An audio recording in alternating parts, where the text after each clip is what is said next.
stronger than morphine. It's used in veterinary medicine. Researchers may have detected a planet in the habitable zone of a nearly dead star known as a white dwarf. This would be the first time such a planet has been found orbiting a white dwarf. Here's Palab Ghosh. Thousands of planets have been discovered orbiting distant stars, many of them in what's called the habitable zone, where the planet is just the right distance away to have liquid water, which is a prerequisite for life.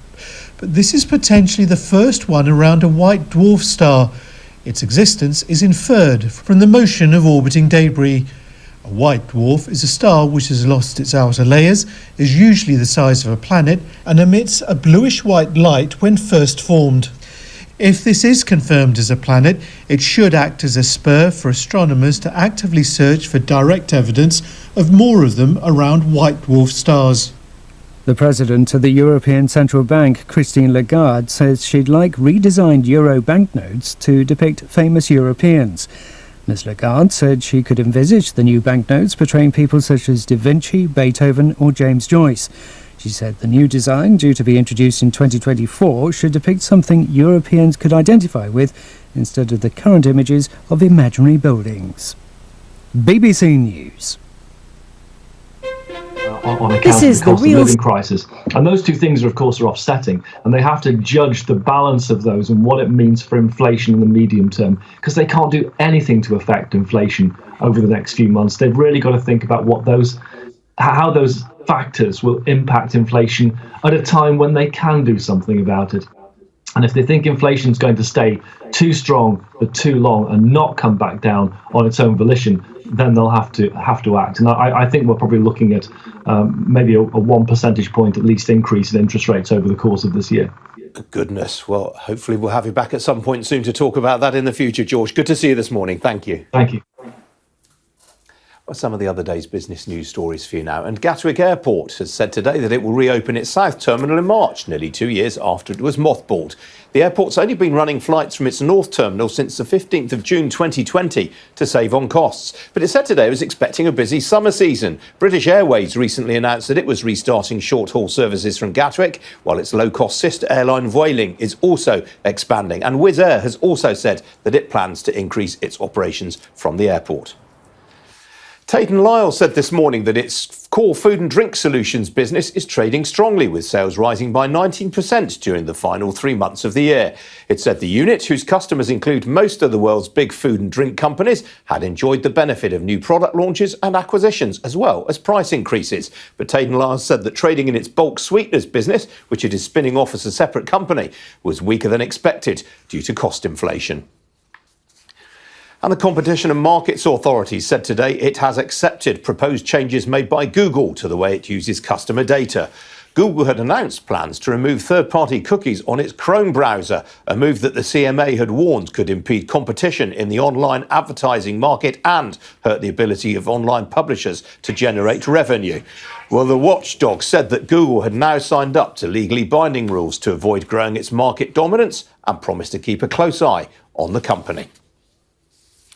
Now, the world's second largest tobacco company offered proof today that its heavy investment in so-called new category products is starting to pay off. British American Tobacco, which owns cigarette brands including Kent, Pall Mall, Rothmans and Camel, as well as the vaping brand Vuse and the heated tobacco brand Glow, reported full-year sales of £25.7 billion. That was up 6.9% on 2020. Well, within that, sales of vaping products were up by 59% and heated tobacco products were up by 46%. Joining me now is Kingsley Wheaton. He's Chief Marketing Officer at BAT. Kingsley, very good morning to you. Worth pointing out that although these new categories are growing very, very strongly, more than 90% of your annual revenue still come from traditional gaspers. Yeah, thanks for having me in. We said that 2021 for BAT would be a pivotal year. I think a pivotal year has been delivered. We've made great progress on new categories, 50% growth to over £2 billion. That supported top-line growth of nearly 7%, earning growth of 6.6%, and also our performance in terms of free cash flow delivery has allowed us to announce a share buyback of £2 billion today. So overall, I think a very encouraging set of results. What about the sort of people who are moving to these new category products? Are these people experimenting with these for the first time, or are all these people migrating across from traditional cigarettes? I think our job, Ian, is to encourage smokers to switch to reduced harm alternatives. There are 1.1 billion smokers worldwide. There's about 100 million users of these new category products. About 95% of our users are people who have switched from previously smoking to using one of Vue's, Glow or Velo. So we're trying to offer, reduced harm alternatives for those people who choose not to quit, so that they can continue to enjoy tobacco and nicotine. From the financial perspective, Kingsley, are these new category products more profitable from a margins perspective than traditional cigarettes? Well, I think that was another reason why last year was pivotal for us. We've signalled that we want to do £5 billion by 2025 and also get to break even. Last year was our first year where those products contributed to our profit performance because those losses reduced. In some of our big markets, the US would be a good example. Vue's actually went profitable in the second half of 2021. So as we build scale and as the sort of performance algorithm, if you like, of these products develops, we're seeing more and more profitability come through. So Vue's is now profitable. When does Glow achieve that? Well, we've said that by 2025 we'll do £5 billion. That's absolutely in line with transforming the business. 1/8 of our revenues are currently non-combustible, and by 2025 the portfolio of our products will be at least break even. But of course, there's different structural dynamics. We're investing in some markets, investing in some categories, so the profit glide paths are different across those three categories. Looking at the broader business, I mean, the whole industry took a hit from the pandemic. There was less social smoking. People weren't going out. There were less sales of duty free. Are those issues receding into the rearview mirror now?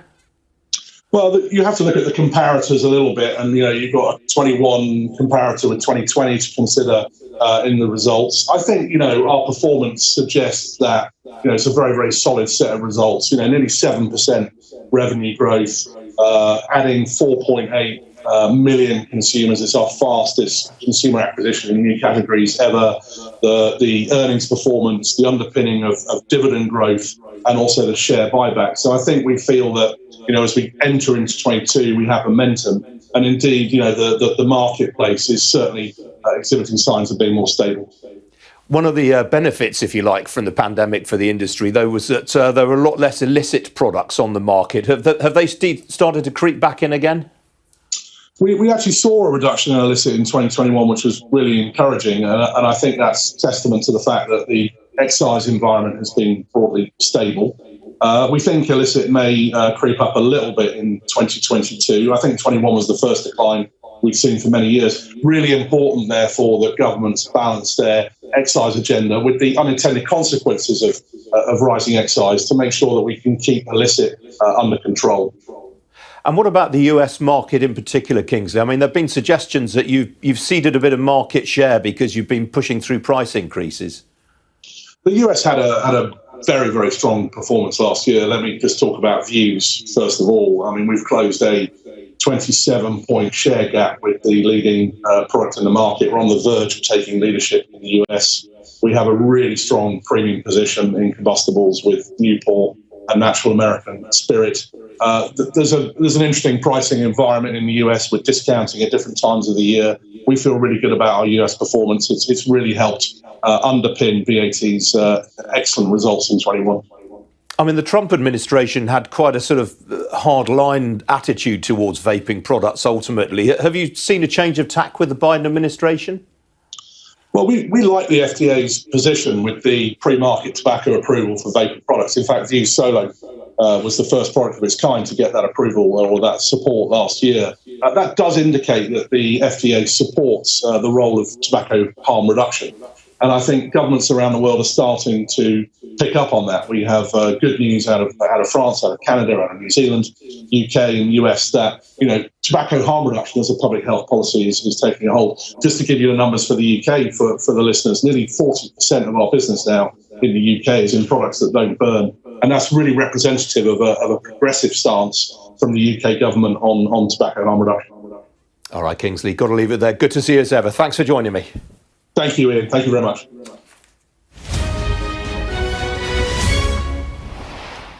Well, before we get into the markets, a little bit of breaking news to bring you, which is that Hong Kong has extended a ban on incoming flights from 8 countries, including the United Kingdom and the United States. The Hong Kong government has cited concerns over its growing COVID-19 outbreak. More on that throughout the morning here on Sky News.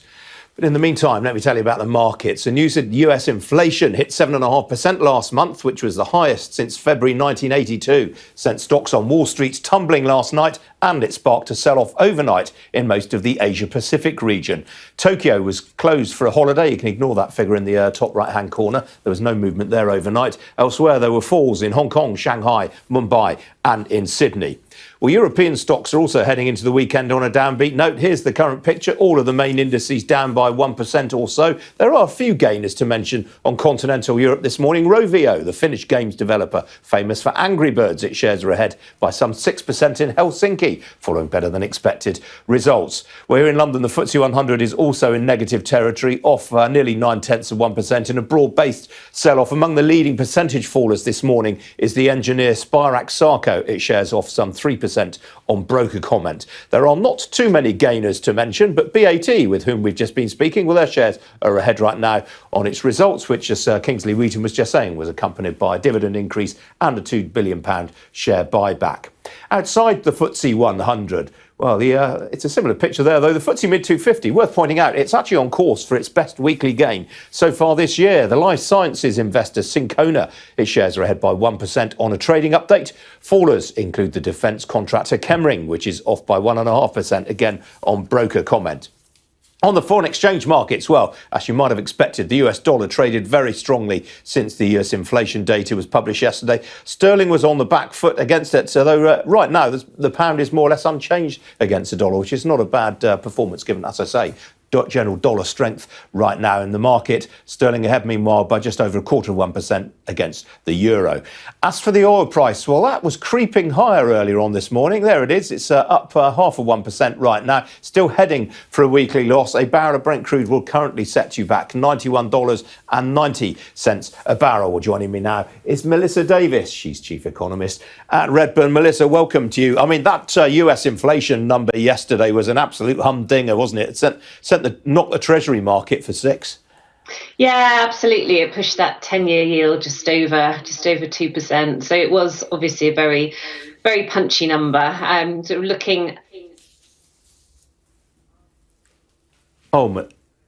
Look, so there were signs of energy prices coming off, shelter inflation decelerating a little bit, new car prices were flat. So there's, if you're sort of looking for signs that things might start to roll over, they are there. But obviously it's a very high number, and it will take time for it to come down, basically, even with the best of intentions. So it puts the Fed in a difficult position, and it means that there's a really severe real income squeeze going on in the US, just like there will be in the UK. And of course, indeed, we've had the latest GDP figures. I mean, worth pointing out, when we talk about UK inflation, these national insurance increases that are coming down the road are themselves going to be pretty inflationary, aren't they? Yeah, I mean, so the problem with the UK is that we've got the real income squeeze that everybody's getting because inflation is high and wage growth is quite substantially lower. So it's about 3% everywhere, US, Europe, Eurozone, UK. And then we're putting a tax hike in at the same time as inflation's going to peak. So it is going to be very, very brutal for the consumer, unfortunately, and put a lot of pressure in for some time. Melissa, George Buckley, earlier on in the programme, I don't know whether you caught George's comments, he thought that there'd be a full percentage point increase in bank rate this year. Do you go along with that? So I'm more concerned about the growth outlook. So I think it's going to be difficult to push through those rate hikes. So the UK has already done 2 rate hikes, started the quantitative tightening, and actually it makes sense to kind of wait and just see how bad that growth impact is going to be, because inflation will decelerate, growth will decelerate, and there's no need for the bank to kind of heap more pain on the economy. So I think there are signs that they do want to go quite gradually, and it's really important they don't make a mistake, and the market is worried about that. The UK yield curve is getting very flat now, which is a sign that markets are worried that rates will go up too much in the short term. Yeah, good point. I mean, and worth pointing out, I mean, you've been talking about QT on this programme for a while now. I mean, I saw a report yesterday suggesting that some 28 billion is coming off the bank's balance sheets this year, and that's going to result in crystallising a loss of some £3 billion. I mean, this is not going to end nicely for the bank, you sense? So this is a great point. So for years now, the central banks, Bank of England, Fed, etc., have been giving money to the treasuries. There've been tens of billions of dollars or pounds a year, and because the balance sheets are so big and because there's pressure to raise rates, those numbers are going to go into reverse. So it's going to be the treasury owing the central bank's money, and different countries deal with it in different ways. But it is quite a change, and it's quite a deep issue for the central banks when they cease to be profitable, and actually it really complicates the monetary tightening process. Absolutely. Melissa, always good to see you. Thanks very much for joining me. Thanks a lot. Thanks. Well, still to come here on Ian King Live. The chief executive of the Danish healthcare giant Novo Nordisk will be joining me live. Stay tuned.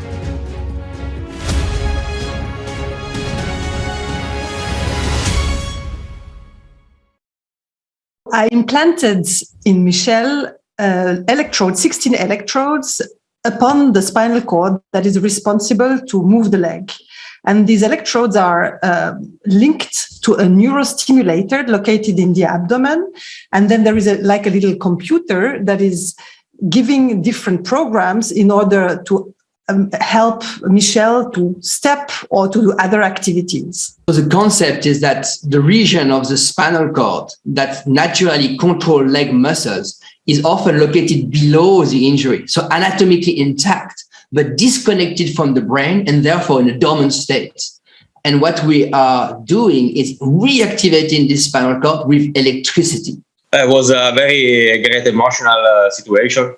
I was in the laboratory with all the engineers, and the first moment that when I stand up and I see me on the mirror, all the people around me start with a standing ovation, and I think that I stopped to talk for around 10 minutes because to find the good words was very hard. The accident on 217, and after a different kind of months of recovery, I started to look around if there is a solution of my problem.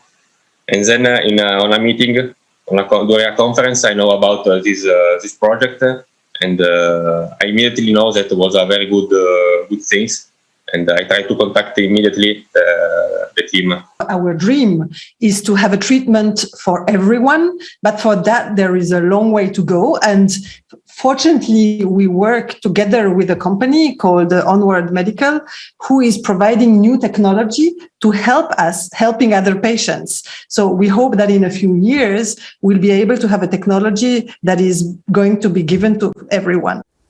Welcome back. Now, there is a lot of excitement right now around Wegovy, also known as semaglutide. It's an injection that limits appetite and helps treat obesity. And the National Institute for Health and Care Excellence has just given the green light for it to become available on the NHS. The product, which was originally developed to treat type 2 diabetes, was created by the global healthcare group Novo Nordisk. It's Denmark's biggest company by some distance and produces half of the world's insulin. Well, joining me now is Lars Fruergaard Jorgensen. He's chief executive of Novo Nordisk, and he's incidentally just completed 5 years in the job. Lars, very good morning to you. How big a moment is it for you that Wegovy is going to be available on the NHS?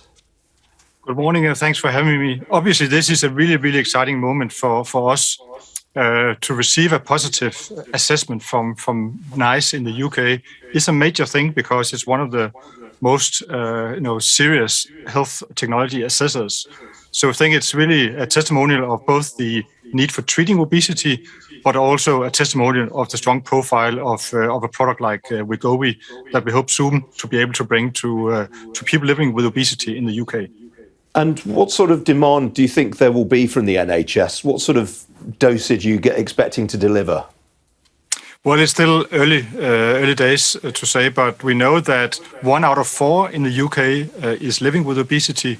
The initial endorsement is for those with the highest BMI and some additional diseases. But we're quite optimistic that we can really help the individual citizen in the UK, but also help take burden away from the healthcare system, because when you live with obesity, you are prone to develop other diseases of a chronic nature. So it's really a big win for the individual, but also a win for the healthcare system in terms of taking the burden away. And we've all seen during the pandemic what it means to be living with overweight if you are unfortunate to capture COVID-19. So really exciting times for us and for the patients. You've had a few issues in terms of delivering in the US right now. Are those all resolved? Yeah, they are being resolved. You have a good point that when we launched this product in the middle of 2021 in the US, we saw a fantastic uptake. So basically, after 5 weeks, we had as many scripts for this new product that we had developed over 5 years on the prior generation. So a very, very strong launch, which meant that we depleted our complete inventory. And then also we had some manufacturing issues, but those are being resolved now. And when we get to the second half of this year, we expect we'll have ample of inventory. Now, obviously, we know you best for your insulin production. What is astonishing when you look at overall global levels of diabetes is the very, very small proportion of patients that actually have it under control. I mean, that means it's an enormous addressable market for you, isn't it? Yeah, there are two types of diabetes. There's a type 1, which is insulin dependent. And there you really have to inject yourself with insulin every day. We are now actually also doing major innovation here. We are trying to develop a weekly insulin. So that'll be a major change for those who rely on insulin. And then you have type 2 diabetes, where there's a number of tablets, a number of pills, and then this product you alluded to, the GLP-1 based semaglutide molecule, which is really helping patients and now also available in a tablet format. So, 500 million across the world living with diabetes, and unfortunately that number is increasing because of the way we live nowadays. So a bigger market, and we're committed to defeat the diabetes, so to say, taking a broad responsibility for both developing innovative medicines, but also trying to prevent and provide access to those who have less financial means to get access. So really a strong commitment to help those patients. And as we've discussed on this programme before, I mean, you are looking at other therapy areas as well, for example, haemophilia, human growth hormone deficiency. What kind of progress are you making there? We're making good progress. We have some exciting data to share later this year in haemophilia, where we are developing a couple of new products that will be a step up in terms of what it provides to patients, also providing some convenience. We are developing a weekly growth hormone injection. When you have growth deficiency, typically you have to inject a child once a day today. We're now bringing a weekly injection, so a significant improvement in quality of life. So parents do not have to inject daily, but weekly. So we really, in all the therapeutic areas we are focused on, we have late-stage development. So a very exciting era for Novo Nordisk, where we're both seeing a step up in growth, but also the strongest late-stage pipeline I think we've had for many, many years. Oh, it's good news to hear. Now, as I mentioned in the introduction, you've just notched up 5 years in the job. I mean, it's remarkable, but you're only the 5th CEO in 99 years of this company. Yeah, that's quite extraordinary, and I think that talks a bit to the long-term mentality of what we do. Our company is controlled by a foundation which was established by the founders close to 100 years back. So this really looking ahead, taking a number of decades perspective in how we do business, is really what has brought us the strength we have today. And what we do today is not that dissimilar from what we started out doing close to 100 years back. So we are there for the patients. Our purpose is to drive change. And we really think about that in the sense of more than medicines, also helping prevent diseases. And we have a number of programs around the world where we mobilize large cities, for instance, in actually defeating diabetes, finding ways to actually avoid people from getting diabetes. We take responsibility for helping children who have not access to type 1 medicine like insulin, helping those. And we have more than 30,000 children in Africa being supported by our program for children. So it's really a pleasure for me, having spent 30 years in the company, and still carry that torch forward of having a really, really long-term perspective on how we help patients, and while doing that, also staying a successful company. Absolutely. Lars, we have to leave it there, I'm afraid. Very good to see you this morning. Thank you very much indeed. Well, still to come here on Ian King Live, I'll be speaking to the Chief Executive of Philip Morris International. That's the tobacco and vape products company beats profit and sales forecasts. Stay tuned.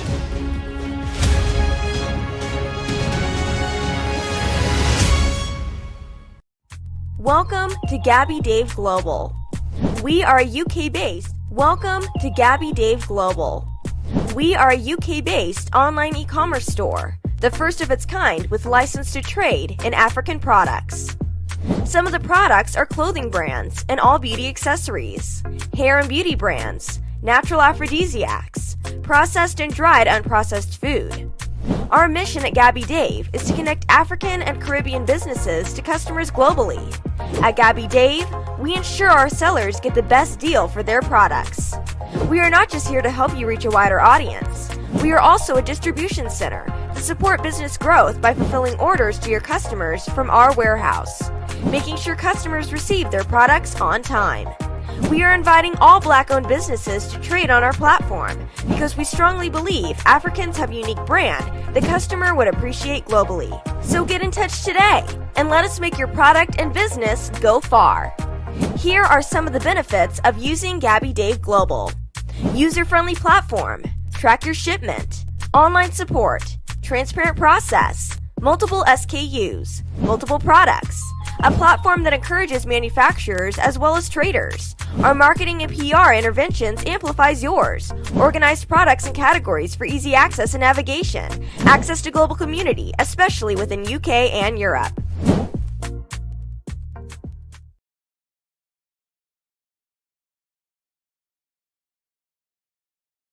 In Africa. With SendWave, you can send money to Ghana, Nigeria, Kenya, Uganda, and Tanzania. And the best part is, SendWave is absolutely commission-free. Our exchange rates are excellent. You can see for yourself by checking them out on our website. So how do you use SendWave? SendWave is an app that you can download onto your phone from the App Store or Google Play Store. The app is free to download. After downloading it, just open the app and enter your name, email, and phone number. That's it. You're good to go. Make sure you use the promo code SR. S for Starr, R for Radio. This promo code will give you £5 free credit to send to Africa on your first transaction. Your money will be delivered to your recipient within seconds. Feel free to call me on 0749 7377 647 at any time. I'll be happy to tell you all about SendWave and help you in any way I can. Remember to use the promo code SR for £5 free credit. Medasse.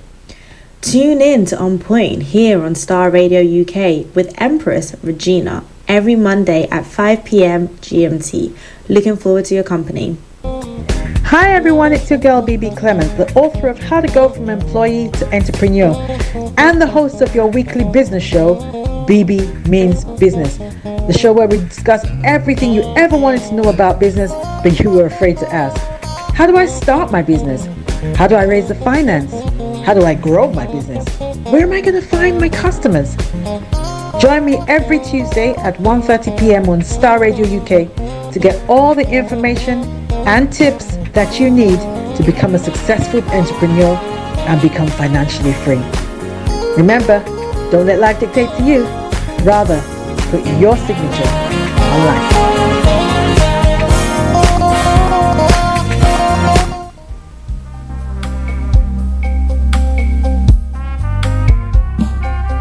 Are you looking for the fastest, reliable, and trustworthy door-to-door shipment company? Well, look no further. When was the last time your family received a shipment back in Ghana on time and in time? You are not sure? Well, Lamb Shippers, we pride ourselves with being the fastest, reliable, and trustworthy shippers you can use. You are assured of a prompt pickup anywhere in the UK by our personnel. They also make sure your items are well packaged to get to its destination in time. When it comes to door-to-door shipment, look no further.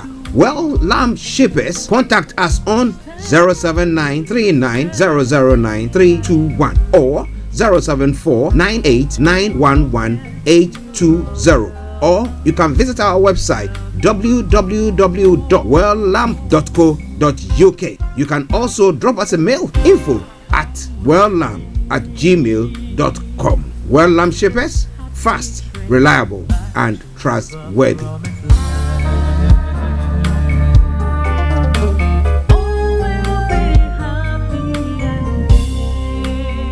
check me out. He tells me my energy is making him tired. Yes! How do you get the energy to do I've been told that I have a lot of energy, but my goodness, I think today I have met my match, people.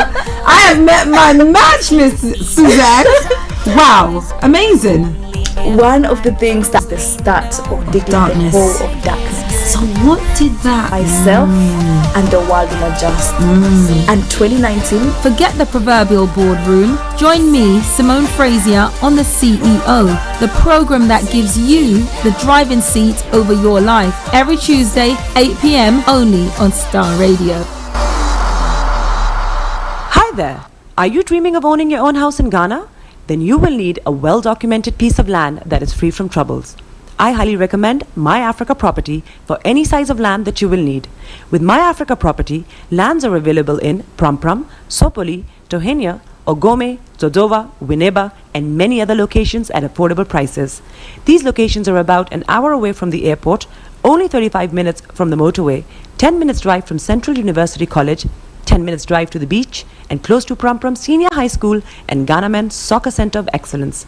For more details, visit our website www.myafricaproperty.com or call our UK office on 0208 123 2523. For our US and Canada offices, call us on +1 585 184 994145. You can also email us at ghana@myafricaproperty.com. Getting onto the property ladder has never been easy until now. Join us this and every Thursday from 7 p.m. to 8:30 p.m. live on the Property Hour show on Starr Radio UK, where we talk to mortgage brokers, property developers, estate agents, landlord, tenant, property consultants on how to invest or get into the property business and make money. You can't afford to miss this. The Property Hour show is your best source into the property industry. Hi guys, this is your friend Uruj from Sendwave. Sendwave is a money transfer app that is used by people all over the world to send money to their loved ones in Africa. With Sendwave, you can send money to Ghana, Nigeria, Kenya, Uganda, and Tanzania. And the best part is, Sendwave is absolutely commission free. Our exchange rates are excellent. You can see for yourself by checking them out on our website. So how do you use Sendwave? Sendwave is an app that you can download onto your phone from the App Store or Google Play Store. The app is free to download. After downloading it, just open the app and enter your name, email, and phone number. That's it, you're good to go. Make sure you use the promo code SR, S for Star, R for Radio. This promo code will give you £5 free credit to send to Africa on your first transaction. Your money will be delivered to your recipient within seconds.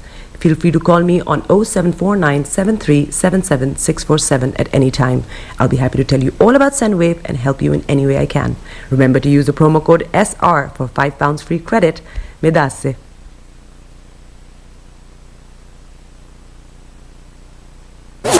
Broadcasting live online. Turn it on. Turn it up.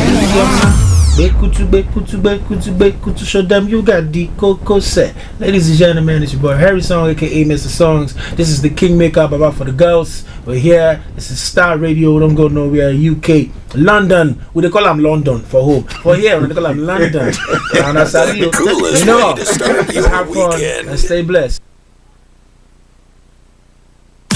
Broadcasting worldwide, online 24/7. All around the world. In your car. At work. At home. This on your smartphone. Radio UK. Are you ready to turn it up?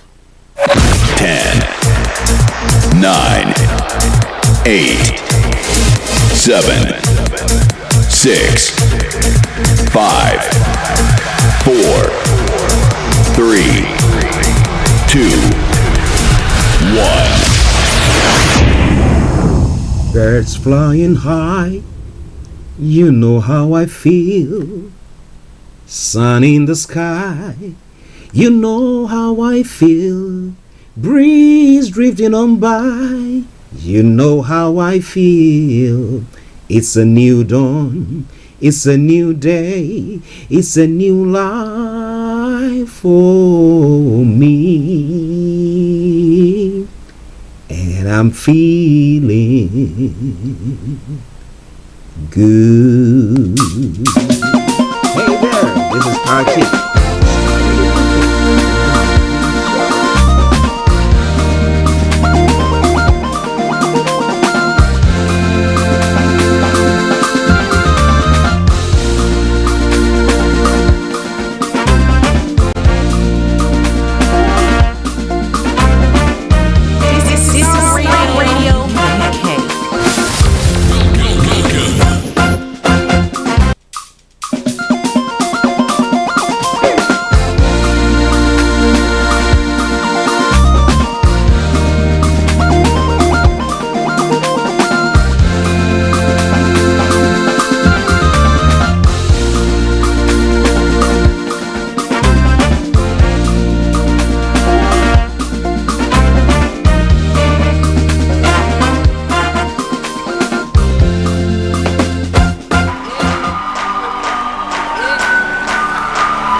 UK.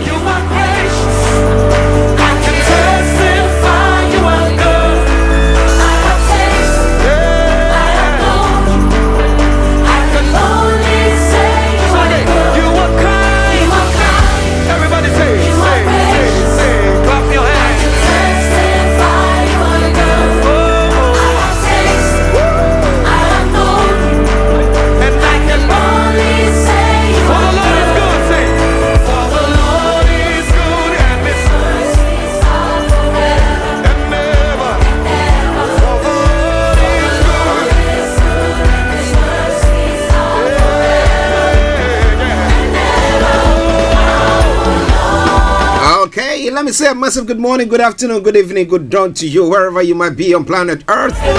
Those of you on other planets as well, we want to salute you all and welcome you to the Friday edition of the morning show. Today is the 11th day of February, the year 2022, with the time now 10:42 from the hearts of London. Tell a friend to tell a friend to tell a friend. The Starr Radio UK morning show is on, and of course, happiness is near. But I remain yours sincerely, the one and only. This is the morning show with Archie.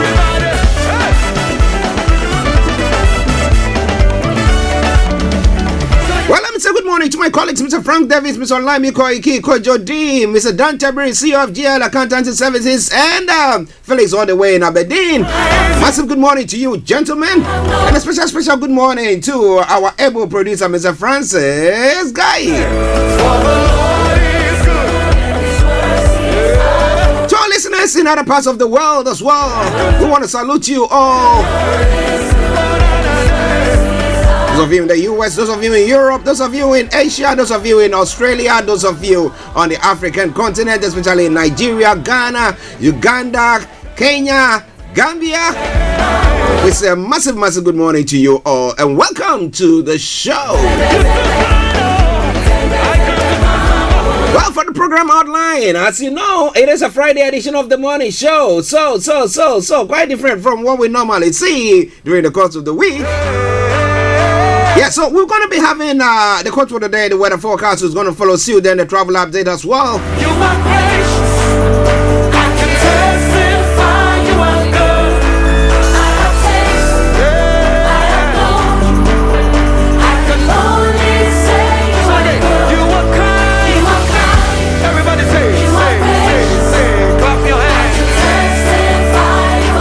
Then after that, we will be going global trotting. At 11 o'clock, we'll be having Mr. Olayomi who's going to be joining in to bring you updates from Nigeria.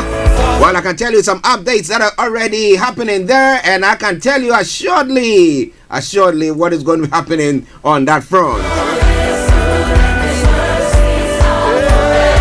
So then after that, we'll move on from there and look at other stories making the rounds. I'll be having Mr. Frank Davis, Mr. Kojo D, and Felix all joining in. Then at 12 o'clock, the lines are open for you to add your voice to the discussions. We'll continue from there until 12:30 when our money man hops in all the way from Kent to bring you the money hour. Then after that, at 1 o'clock, we'll bring the curtains down for the end of the program. So in a gist, that's what is going to happen today. Share the broadcast with your friends and loved ones. Invite them to like our pages. And as I say all the time, you know what? If you are standing, hold on to something. You are sitting, sit very comfortably. Get yourself a hot or cold drink, whichever is appropriate. And just make sure that you chill out whilst we enjoy the whole show. You are short of one thing, of course. Safe arrival at your destination. And it's making the headlines from archaeology to zoology, from Accra to Zanzibar. I promise you, we're going to bring it your way. Your comments will also be read as much as we can, whether it's on the Facebook or YouTube, whichever you want to post it. We promise you that we're going to be reading them out as well. So let's crack on then. Elements of success are like opportunities. They do not go knocking on doors. Elements of success are like opportunities. They do not go knocking on doors. You gotta sniff them out. You gotta open your eyes. And let me say good morning to one man of God who says it all the time. He says, shine your eyes. So I think when I said shine your eyes, he will know that I'm talking about him. Okie dokie do. Now let's move on straight to the weather front. Let me tell you what is happening on the weather forecast for today and over the weekend. This morning looks or feels a bit nippier than it's been of late. London and the southeast of England, a wildly dry and fine afternoon with plenty of winter sunshine. A few patches of cloud will drift in from the west at times later on, but there will still be long periods of sunshine. Now tonight will be a largely clear and chilly night. There will be some patchy cloud at times, however, skies will turn cloudier for most towards dawn. Light and gentle southwesterly breeze expected as well. The temperature is going to be 9 degrees, the lower is going to be 2 degrees. Now when it comes to the weekend weather, for Saturday, it will be largely breezy and dry. Then broken areas of cloud will stream in through the day, allowing for sunny spells at times. Cloud will tend to thicken into the evening. Well, Sunday, yes, Sunday will be a very unsettled day. Through the day, a deep area of low pressure will move in from the southwest. Now, this will bring very strong, possibly damaging winds and heavy and persistent rain. There will be another bout of rain on Monday as well. Well, so if you are planning anything over the weekend, Saturday will be okay, but Sunday, nah. As for you, those of you living in the southeast of England. Okay, so sunset is going to be at 17:08 and sunrise for tomorrow morning 07:23 hours. That brings us to the end of the weather forecast for you today. It's Starr Radio UK, your favorite African and Caribbean radio station in London. We're going to be moving on straight to the travel updates. So you all stay tuned, don't touch the dial. I promise you, Tegbe, I will bring you with the full length of that song so that you can dance this morning. Let me say a special good morning to Mrs. Evelyn Tabiri, yeah? And the girls, good morning to you all. Check it out.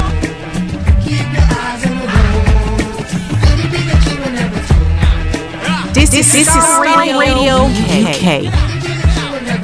Well, keep your eyes on the roads, I'm keeping updated. I promise I'll on the Starr Radio travel update that comes to you every weekday from 10:40. It's not 10:48. So what is your travels like this morning? Now, on the London Overground, there is part closures and reduced service. London Overground, yes, so Saturday the 22nd and Sunday the 23rd of October, no service between Highbury and Islington and Shadwell, and no night overground service on Friday night, Saturday morning, and Saturday night, Sunday morning between Highbury and Islington and New Cross Gate. Use alternative London overground services between Highbury and Islington and Dawson, Kingsland, where available, or London buses route 30 and N277 between Highbury and Islington and Dawson Junction. Replacement buses are operating as well.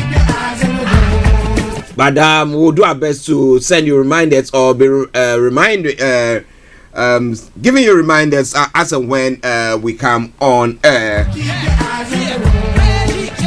But when it comes to the Stratford to Richmond and Clapham Junction train times on Friday, the 11th of February, the 0553 first trains from Richmond to Stratford will not run. There are a few of them there. 2317 train from Richmond to Willesden Junction will not run as well. There are a few, but check before you leave. Now moving on to the underground as well. On the underground, the Northern Line till mid-May 2022, no service between Moorgate and Kennington due to major upgrade works. So please, as we say all the time, check before you leave. That aside, all the underground lines, good service, TFL, London Tramlink, DLR, all working in good service. Now, on the river bus, apart from the Woolwich Ferry that is suspended, all the others have got good service. Moving on straight to the National Rail. On the National Rail, Gatwick Express have got special service, ScotRail special service, and Southern special service there as well. But keep your eyes on the roads, I'm keeping navigated. I promise I'm on the final segment of the travel update. That's the major roads in London and what's happening there. So on the major roads in London, this is what seems to be happening. If you are traveling via that link, please be cautious. And A316 has got closures, A4 closures, A40 closures, A41 closures, Central London Red Routes closures there as well. A1 no exceptional delays, and all the others, no exceptional delays. So on that note, as I will say all the time, good morning, good afternoon, good evening, good dawn to you wherever you might be on planet Earth. Enjoy your commute for today, but you know what? Continue to keep those eyes on the road.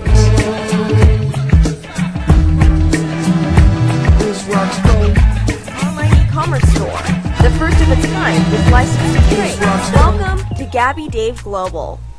We are a UK-based online e-commerce store, the first of its kind with license to trade in African products. Some of the products are clothing brands and all beauty accessories, hair and beauty brands, natural aphrodisiacs, processed and dried unprocessed food. Our mission at Gabby Dave is to connect African and Caribbean businesses to customers globally. At Gabby Dave, we ensure our sellers get the best deal for their products.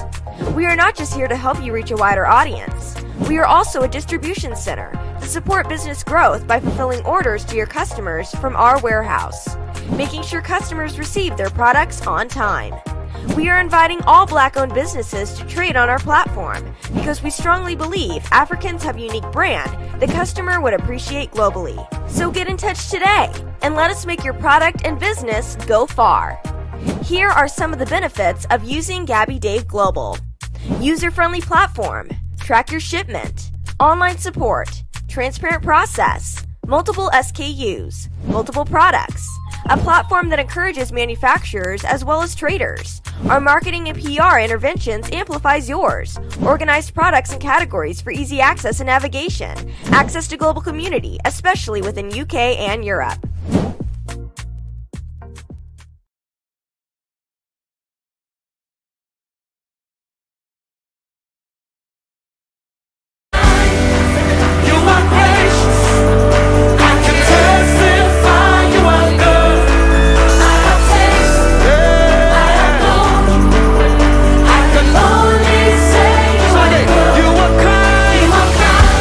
Well, God is kind, God is great, and we can actually attest to it that He is good. But for His grace, where would we have been? Wherever you are, it is the Friday edition of the morning show. Okay, it's now time for Global Trotting. 7 minutes to the top of the hour. It's at 11 o'clock. Mr. Olayomi Koiki is going to be bringing you more details about what is happening in Nigeria.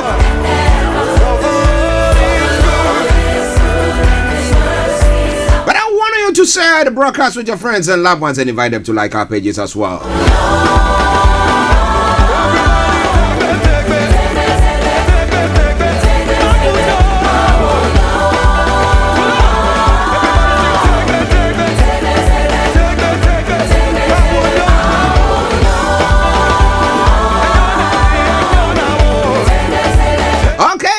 Okay. Here in the UK, what's happening here? A search for new Met chief, after Cressida Dick resigns. A recent report into racist and sexist officers in London was one of many controversies she faced. You know, the question is, should she be responsible for all those things that have gone on in the past, historic things that have happened?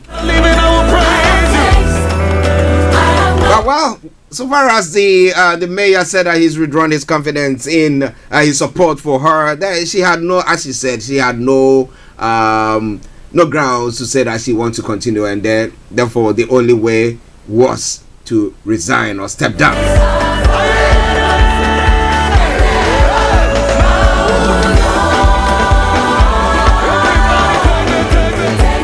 Has scrapped COVID test as half-term gateway begins. And UK economy rebounds with 7.5% growth last year. The expansion was ahead of the forecast despite setbacks in December due to Omicron.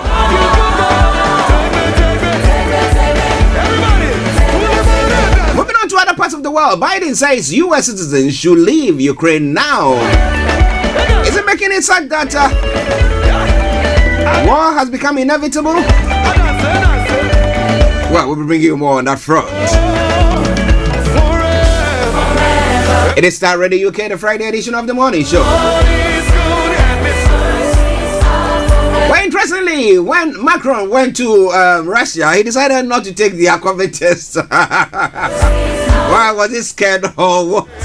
He said, I saw say that a health procedure was unacceptable amid reports France was protecting Mr. Macron's DNA. They thought that the Russians are going to take his DNA and then manipulate it, use it to maybe clone some other Macron. Huh? Interesting times are across the globe.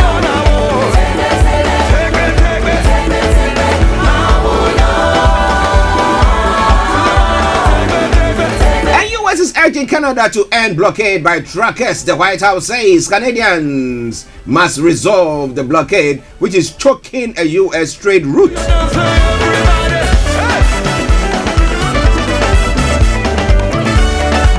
In other stories, when it comes to Africa, Nigeria cannot progress with many children living in poverty out of school. Osibanjo is saying. And the border crisis, NBC urges Plateau, Taraba communities to cooperate.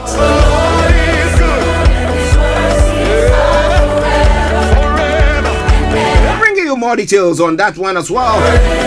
The State Security Services, notorious for unprovoked intimidation and assassination of journalists and dissidents since the military era, has held another Nigerian journalist over yet undisclosed reasons at the airport in Lagos. You want to know more about that? As you go away, we'll be having Mr. Olayomi joining in a moment, and he will be bringing you that. Morocco to survey wells after Ryan tragedy. All people flouting regulations will be required to pay to make their wells safe. It was, a very, very sad story when that little boy Ryan died after falling into the well. After 5 days when he was rescued, I think the boy had seen enough, and that was it. And as I said the other time, may his soul rest in perfect peace. And to the family, our condolences.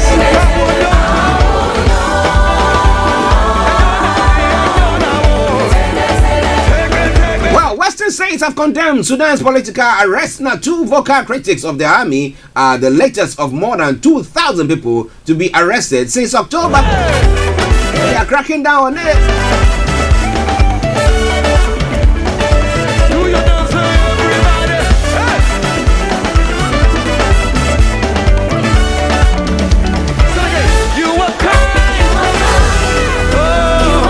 In other stories making the rounds on the African continent, Libya's political crisis deepens following naming of new prime minister.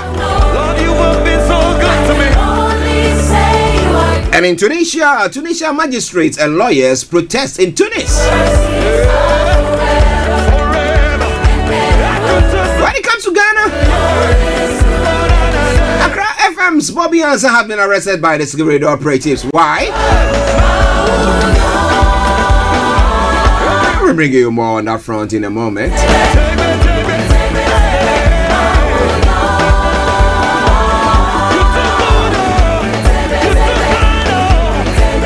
Akufo-Addo's latest trip on private jet costing Ghana over 4 million Ghana cedis. Blackwa is saying. Blackwa, he's in there. He's the what do you call him? He is in charge of the foreign. Is it foreign affairs when it comes to the NDC? Of course. NDC, I would say, is the shadow secretary for foreign affairs. While the GMA cautions government against hasty vaccine mandate implementation. And then, Adwa Safo holding MPP to ransom in Parliament. Kennedy Japan is also going on that part. Now, yesterday we did touch on it briefly, but what do you think? But the majority, let's call them majority. No, let me call it the ruling government, okay? Because they don't have a majority there.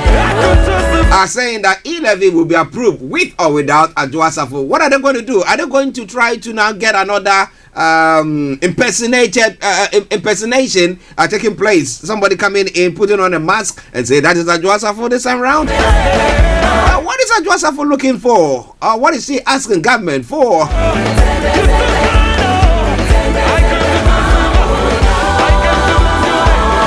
Is it the deputy majority leadership position. Well, we're bringing you more on that front.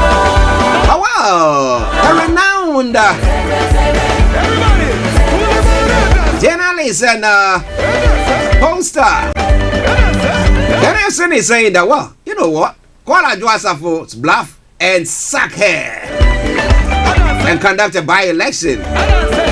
He reckons that by so doing, that will solve the problem that is going on at the moment, the impasse. Well, do you think that is going to do? Well, it's Starr Radio UK, your favorite African and Caribbean radio station in London. I can tell you shortly that we've got Mr. Olayomi Koiki. Yes, he didn't forget his glasses today, so he's put it on. Where we're going to be looking at some of the stories making the rounds in Nigeria.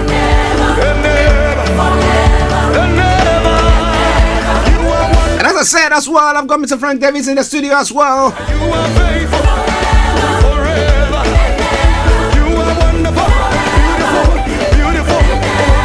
And we all together are going to be making big waves this Friday for you. But let me say first, good morning to Frank. Archie, good morning and good morning to our listeners. Olayomi, how are you doing? I hope you're doing well. Doing very well. Good morning to you, Frank. Good to see you on the morning program this morning with us. Okay, let me say a good morning to you, Mr. Olayomi Koiki. Well, good morning back to you in the studio. Good morning to all our listeners from different parts of the globe. Good morning or good afternoon rather, specifically to those in Nigeria that are already ready to let us give them everything that they need to know regarding the news coming out of Nigeria this morning from London. Well, listeners, Mr. Olayomi Koiki for you in our North London studios. Mr. Frank Davis with me here in the studios, the main studios here in South London. Yes, now let's move on. Let's look at the stories that is making the rounds in Nigeria. And topmost, Nigeria cannot progress with many children living in poverty out of school. Yesterday we did talk about that at length, and we're looking at the number of children who are out of school and its impact, because they are the future generation. So are we going to be having a generation where they are less educated? And somebody will also say that, look, we are pushing, selling, doing everything to educate our children. After that, what do we get? They are staying at home. They are not getting any jobs to do. They are doing menial jobs. So what is the point? But well, we have Mr. Olayomi Koiki who's going to be telling us more about that. Yomi, what is the background to that story once again? Osibanjo.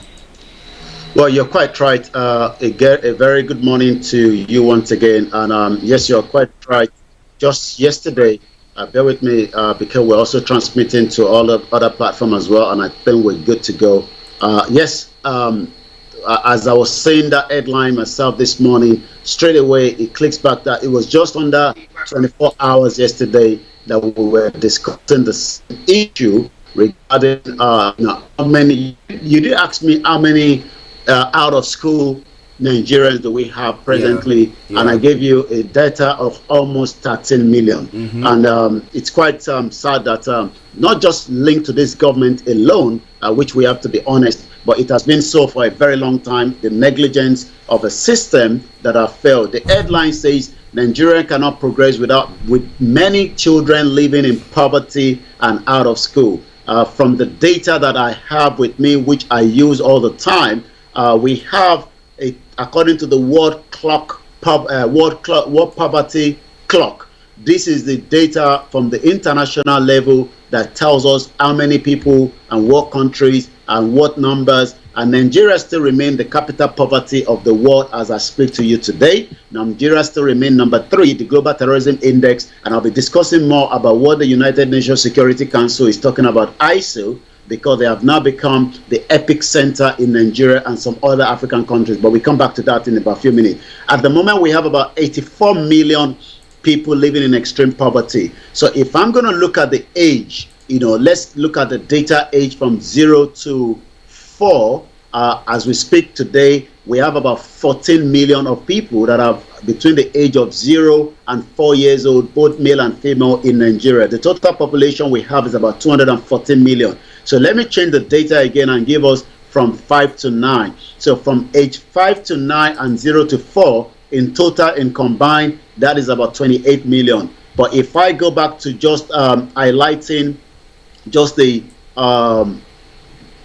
if I highlight the 0 to 9 bracket, we have 13 million. So you could see that more Nigerian children are not just not out of school, but they are already in what we call the bracket age of poverty level in Nigeria. And that is quite worrying for not just this government, but for millions of Nigerians that have asked the question, what went wrong? So let me go a little bit again, into that. The vice president says that, Nigeria cannot progress as it grapples with a large population of children battling with privation and out of school. At the heart of the at-risk children program is the ideal that every Nigerian child count. A nation will be measured ultimately by how it treats its most vulnerable citizen, Mr. Sibajo pointed out. Well, listeners, Starr Radio UK, Mr. Olayomi Koiki, bringing you updates from Nigeria. But we have Frank here, so let's look at because this, I'm looking at the children who are the future of that country and across Africa. I'm looking at population boom in our part of the world, where it seems that we are not being able to manage it, and our infrastructure that we have at the moment is not capable to cope with the magnitude of growth. Now, so do you blame parents who are not taking their children to school because they take them to school, after school they don't have any work to go to? So what do we do now? Actually, it's true that we do have a problem with population, but on the other hand, I don't think that is a problem, because Africa is one of the least populated areas that you can think of. And yes, we are growing numbers, but we can support the kind of population that we do have now. Yes, I will agree with the argument that yes, we should start planning, and people should population planning. If you cannot look after children, don't give birth a lot of them, and yes, we can do that. But look, Archie, the question we're looking at over here, we agree a lot of people are in poverty. Now, this is not new, and this is not the first time we'll hear it. Now, the leadership is where the question comes in. In this country, we do have leadership that should us responsibility, actively working. Yes, we do have poor people over here, but on a daily basis, you see efforts being made by people we've put in place to be able to solve those problems. Osibanjo has spoken the truth that Nigeria cannot develop with such huge numbers of young people out of school.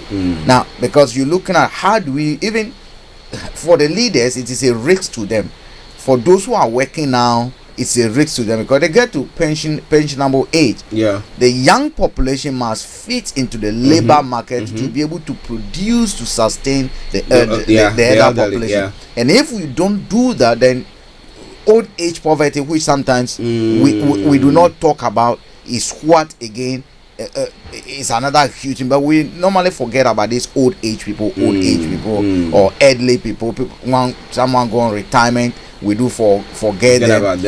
We're talking about, if you go to Ghana, they're talking about e-living now. They are not thinking about how SNIT convince a lot of people to enroll onto Momo so that they can send them their wages, and how it's going to impact on them and all. So we don't think about it. But the very, very question I will ask is, Osibanjo has been government now for over 5 years. What can he show as a leader that under my watch as a vice president, this is what we've done actively and aggressively to be able to arrest this situation? That is what Osibanjo should be telling us. But let me ask Yomi, we have let me acknowledge Amayo first. Amayo, good morning to you. It says good morning to Archie, Frank, and Koiki. Yes, morning to you, Amayo. Nice to see you once again. Hope you are doing very well. But Yomi, I'm looking at that. You see, Frank is asking, what has Osibanjo done under his what? He's been the vice president. Now, do we have some strong hands that seem to be, moving the chairs, and not the particular people? So I'm talking about the president himself, the vice president. They are there, but they seem to be puppets, and there are some strong hands who determine what to be done or what has to be said. Is that what goes on in Nigeria politics as well?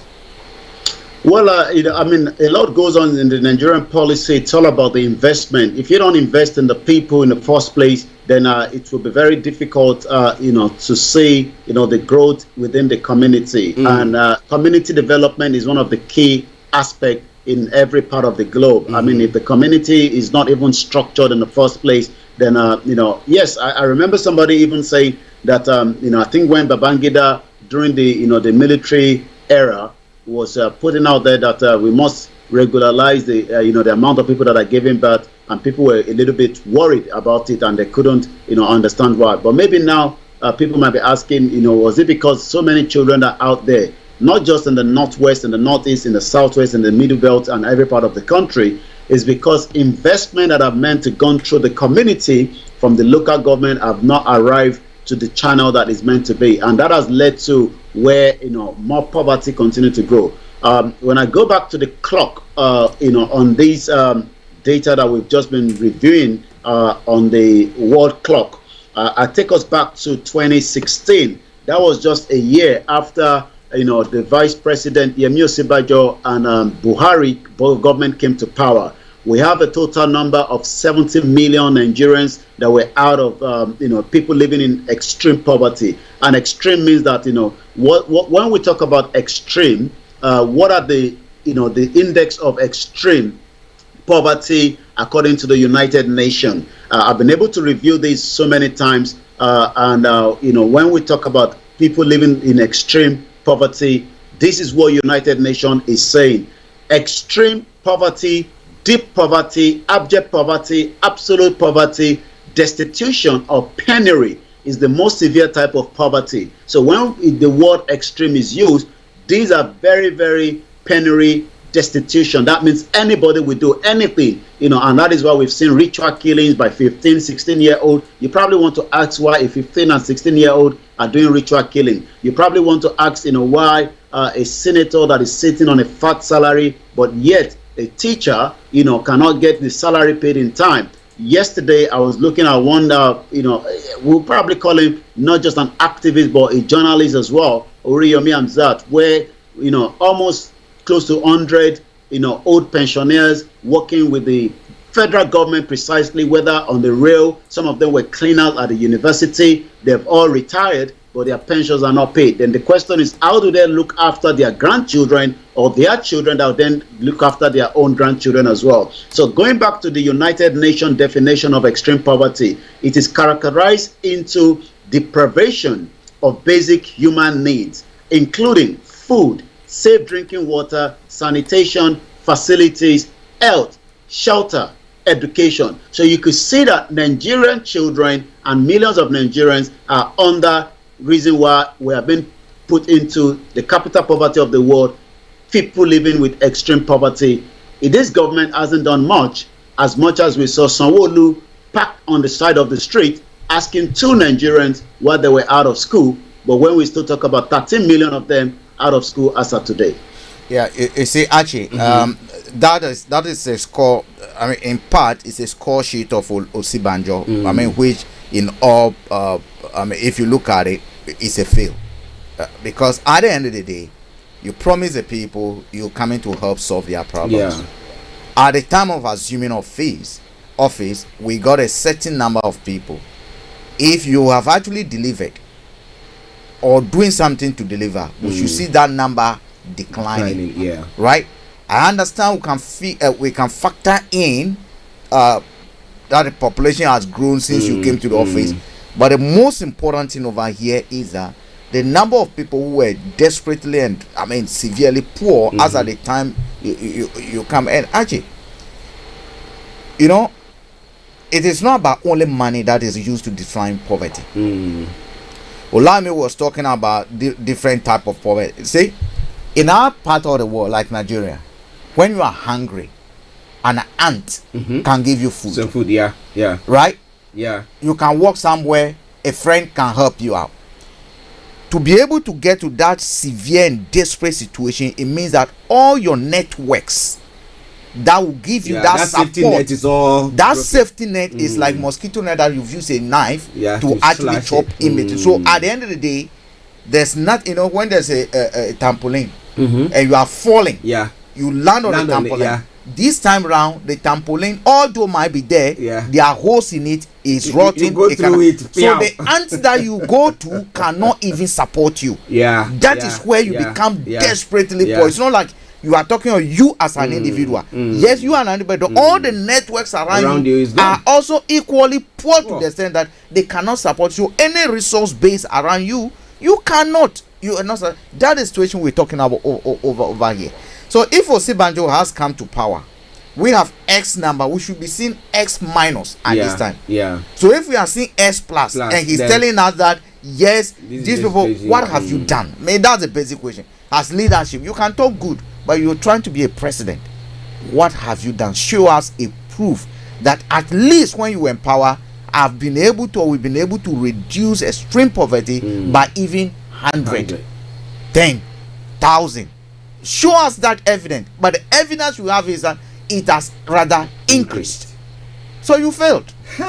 Well, Frank is saying that Osinbajo failed, but here Amayo is also saying Nigeria is in chaos. Osinbajo is a member of this government, so they are all a failure. This government is just toiling with the minds of the masses. If you are listening to us wherever you are listening to us this morning, do you think the government of the federal government in Nigeria have done good when they took power or when they came into office 5 years on? How many years now? It's more than 5 years now that they came into office. Now, how has the poverty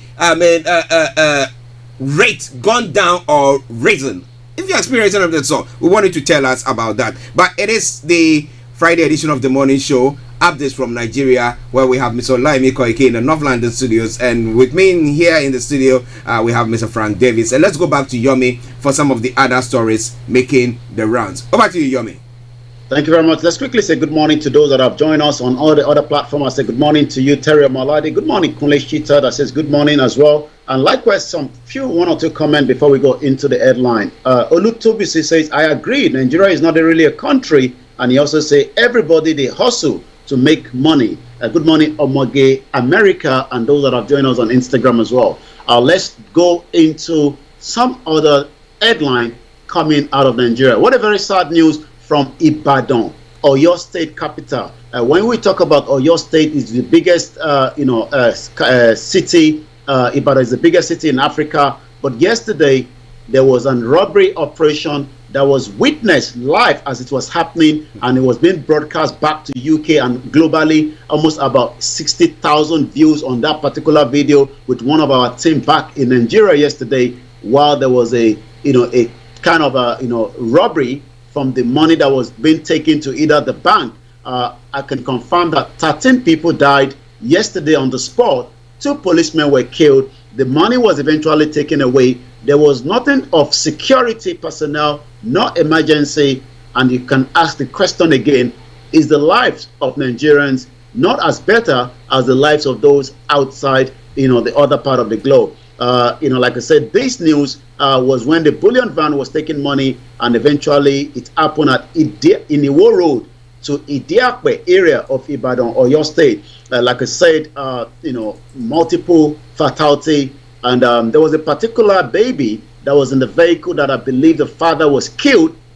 And then we only hope that things will change and the security operatives will increase, within the vicinity. It seems after the importation of almost 100 million liters of petrol into the country, the federal government is now going to be spending another 201 billion naira to clean 170.25 million liters of dirty fuel. This also shows the kind of negligence of a government that came to power with the hope of helping millions of Nigerians to come out of abject poverty. And let's go back again. I mean, somebody that will probably run a pure water business, doesn't have electricity, that means rely on either a diesel or a petrol, end up buying the petrol that knocks off the generator, and that means the poverty continue to increase. And this is what is happening in Nigeria on daily basis. Olatunji Awofeso says the Nigerian police force is below 100,000. They cannot police a population of 205 million. It is just impossible. Let's look at some other headline. Afe Babalola canvassed for 40% National Assembly seat for professionals. Are we saying that we don't have professionals that have been manning the mantle of the affairs of the government and the Nigerian? The legal luminary and the founder of Afe Babalola University in Ado-Ekiti, Are Afe Babalola, a senior advocate of Nigeria, SAN, on Thursday yesterday suggested that professionals should occupy 40% of the seat of the National Assembly. But sometimes people might say it's not necessarily that you have that professional there, but maybe I'm wrong. But we remember that when this government was coming, we were unable to find the school certificate of Buhari, but we were told that he has the competence because he was one time a military dictator and he knew what it could do to make sure that millions of Nigerians, as he was coming in then, would probably have a better life. So let me look back again at the word clock. I did say that if we have acquired some of this poverty from the previous government of a failed Jonathan government for 16 years, then it was 70 million in 2016. The number never came down, but it continued to go up. In 2017, the number rose by another almost a million plus, leading to 71 million people living in extreme poverty. In 2018, it went up again to 73,360,303,000. Then in 2019, it rose up again to 77,900,439. In 2020, the number went up by 84,856,597,000. And that number doesn't seem to have gone up at all, because as we speak today, it's still standing at, as at last year, the new data hasn't been updated yet, but 86 million as it stands. So the other headline that we have is also coming up now. As you continue to join us, this is Starr Radio UK. Remember, when you're sending money home, which is very vital for millions of people that have their family back in Nigeria, because of the inflation, things are becoming more difficult. Remember to use SendWaves. Remember to use S4, the Star code. The code that gives you the first discount is S4 Star, R for radio, and be guaranteed that the money will be received as quickly as possible. Border crisis. The NBC urged Plateau and Taraba community to abide by the agreement that was put together in 1996. The two states accepted bilateral agreement and a boundary line which was sanctioned by the NBC. According to what we know, the National Boundary Commission has urged Plateau and Taraba communities to cooperate and allow completion of a seamless border demarcation between the two states. Adomu Adaji, NBC Director General, made the call on Thursday in Abuja during the joint meeting between the delegates from the two states. You might be wondering why these two states are having difficult. This is part of the reason why more Nigerians are saying the unity is not there. We are just being forced to live together, and the boundary will continue to create more problems. In 1996, the two states accepted a bilateral agreement and a boundary line which was sanctioned by the NBC. Recently, we noticed that in between pillars of 14 and 15 and 16, there's no need to put additional pillars to enhance the effective demarcation because the previous ones were far apart, explained the NBC. It added that the communities then were not cooperative to allow the NBC to put the needed pillars, and it was also complicated by the security challenges. Again, we hope this community will allow peace to reign. If otherwise, like a lot of people will say, Nigeria is a union that was put together by Lugard in 1914, and this union doesn't seem to be coming, the way we want it after 108 years. It doesn't seem to be going well, as Oluwo of Iwo, one of the traditional, first-class king, or you might want to call him a very contradicting one as well, is now demanding 20 million from the governor of the state in Osun State to marry a Kano princess. You might be asking, why would a king be asking the state to secure payment for him to get married? Because as we know, our kings are now under the local government in Nigeria, and all this was put together by kind of a structure that have now allowed our kings, our royal kings, that are meant to be the foresayer and to help the community, are now below the power of a local government.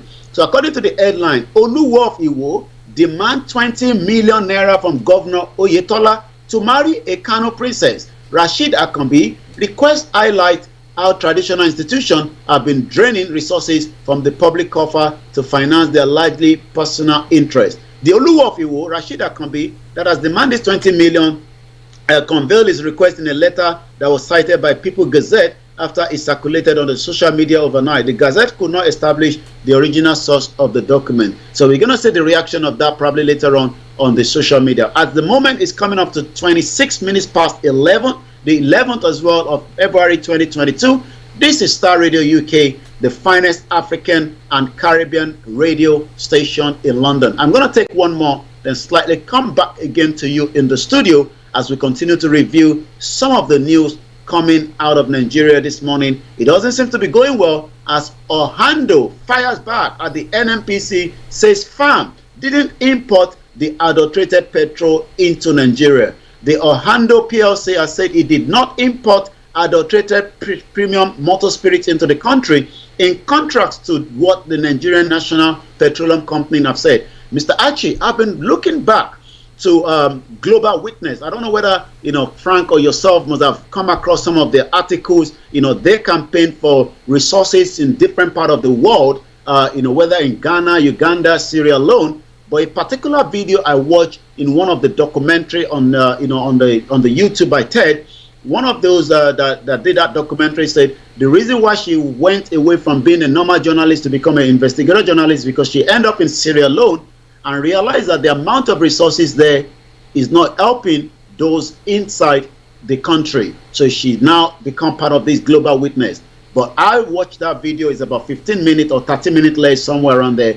And it's so sad that a majority of the corrupt money is still flowing in England here in where we are, whether property being bought and we don't know who owns it, whether companies being registered, but you don't know who registered the company. But myself and you will be chased by the HMRC if we do not declare certain things according to the system. But whereas the big player that have been using the siphon of money coming from the corrupt country like Nigeria and Mexico, like we saw with the HSBC, where they were recently fined in America for over $2 billion US for cocaine money that was coming through their platform.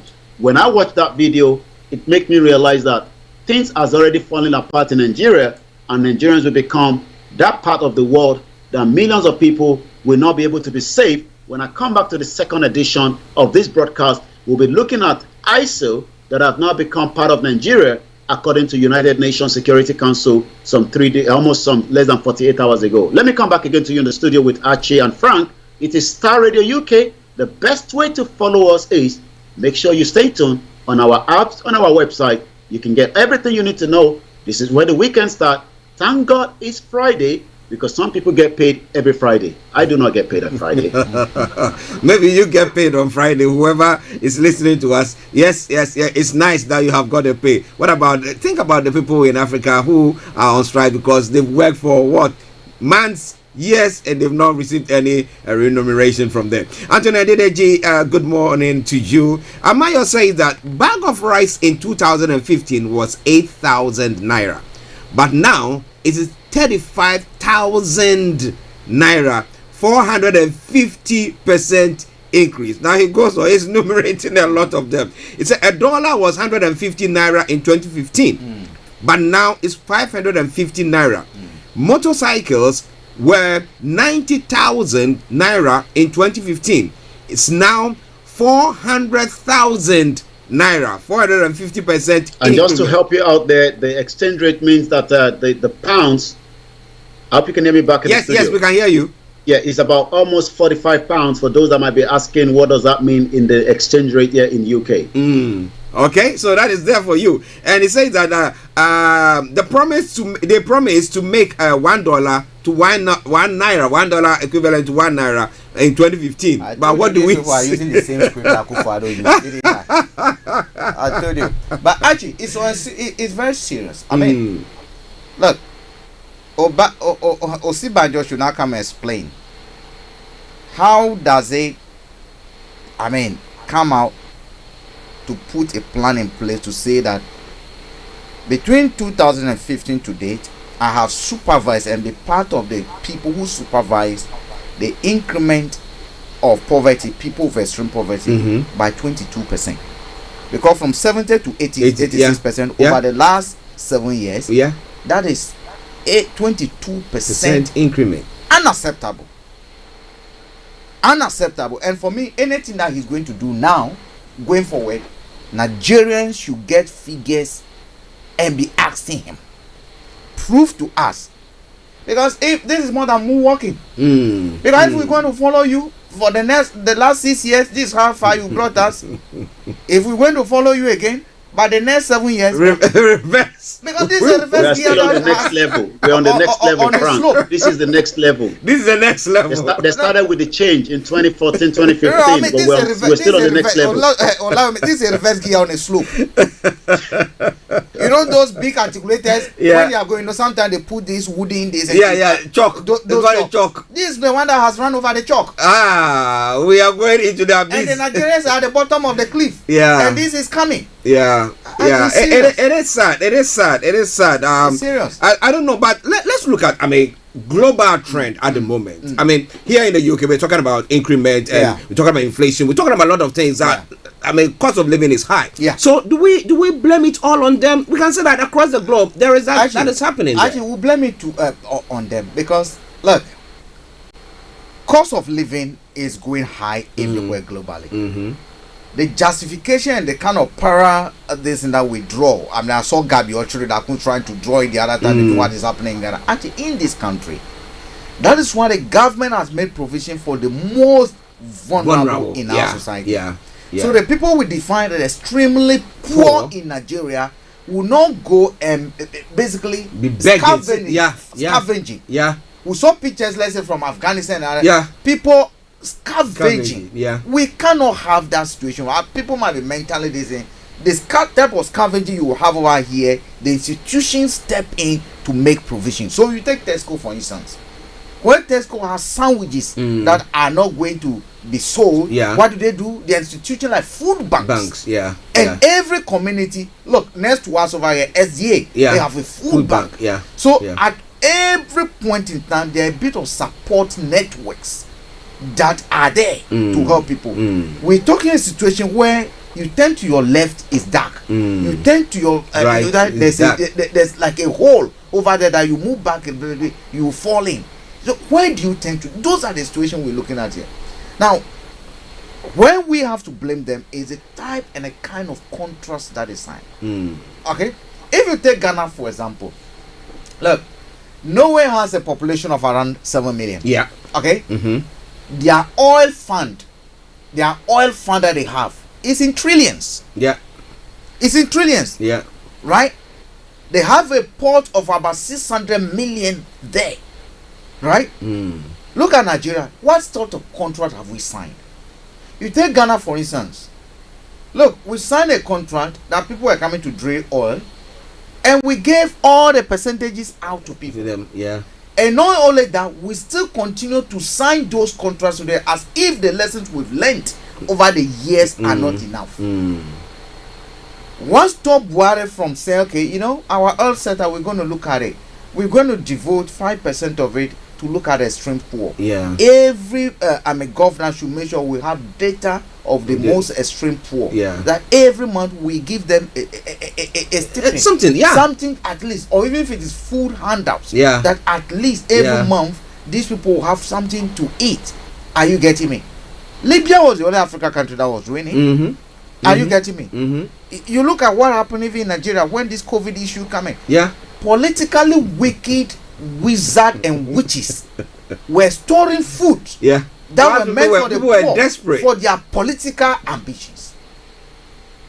Are you getting me? I was telling someone the other time in Ghana, it was Friday, it was last week Friday, and we're on a platform and I told them, look, all Christians over here, including myself, anyone who goes to pray against the demon and the devil and that don't pray against this government, then they are praying amiss. They should be praying against the government. That's the devil seriously, all the prayers that we do in Katiria in Nigeria and all the kind of crusade that we haven't, if we're not focusing our attention on these people who are ruining the lives of our children, we are praying amiss. It's a waste of time. Well, don't pray and miss then. You know the devil, so you can fight them directly. Listen to Starr Radio UK. But you know me, let's talk about the adulterated fuel, where Ohando as a PLC are saying that, look, we don't have a hand in it. So who imported that into Nigeria? That is going to cost the government 201 billion naira to put things right. Well, the question is the government knows who import them in. This has been going on. Is not just something recent. I think they must have probably diluted it more than what they should have done before bringing it to Nigeria. Because people have been, we talked about it yesterday. Farouk Karogi says, he has talked about this issue almost some few years back. So it's not something that is new. But the problem is that most Nigerians do not focus on some of these issues, and it becomes exploded into where we can now say that more people are discussing it. So this is something that the government have said that on Hando and some other individuals that are involved have to be penalized. But Ohando is coming out to say we don't know anything about it. But the question then is as the government now left this particular sector that is so corrupt. When you talk about NNPC, it's one of the corrupt, segment of not just this particular government, but all previous government that have managed the asset that belongs to Nigerians, as it's so to call. And this is some of the reason why some are saying, it's as much as you might want to be part of Nigeria, but the system doesn't seem to be working, and the union doesn't seem to be working. And that is why we put out the question on our, Twitter handle. Since yesterday, it's going to be there for another 5 days. The question is Yoruba Nation or the 2023 general election. At the moment, Yoruba Nation is about 64.7%. 2023 general election is 1.5%. Referendum stand at 33.8%. You can go on the Twitter and do the same thing, and let's find out so that by the time we come back next week, we'll be able to give the final answer to those that have been watching and those that have voted already. Okay. Listeners, Amaya is posting. Let me read the comments. They said they promised to they promised to build one refinery yearly in 2015, but so far 0 has been built.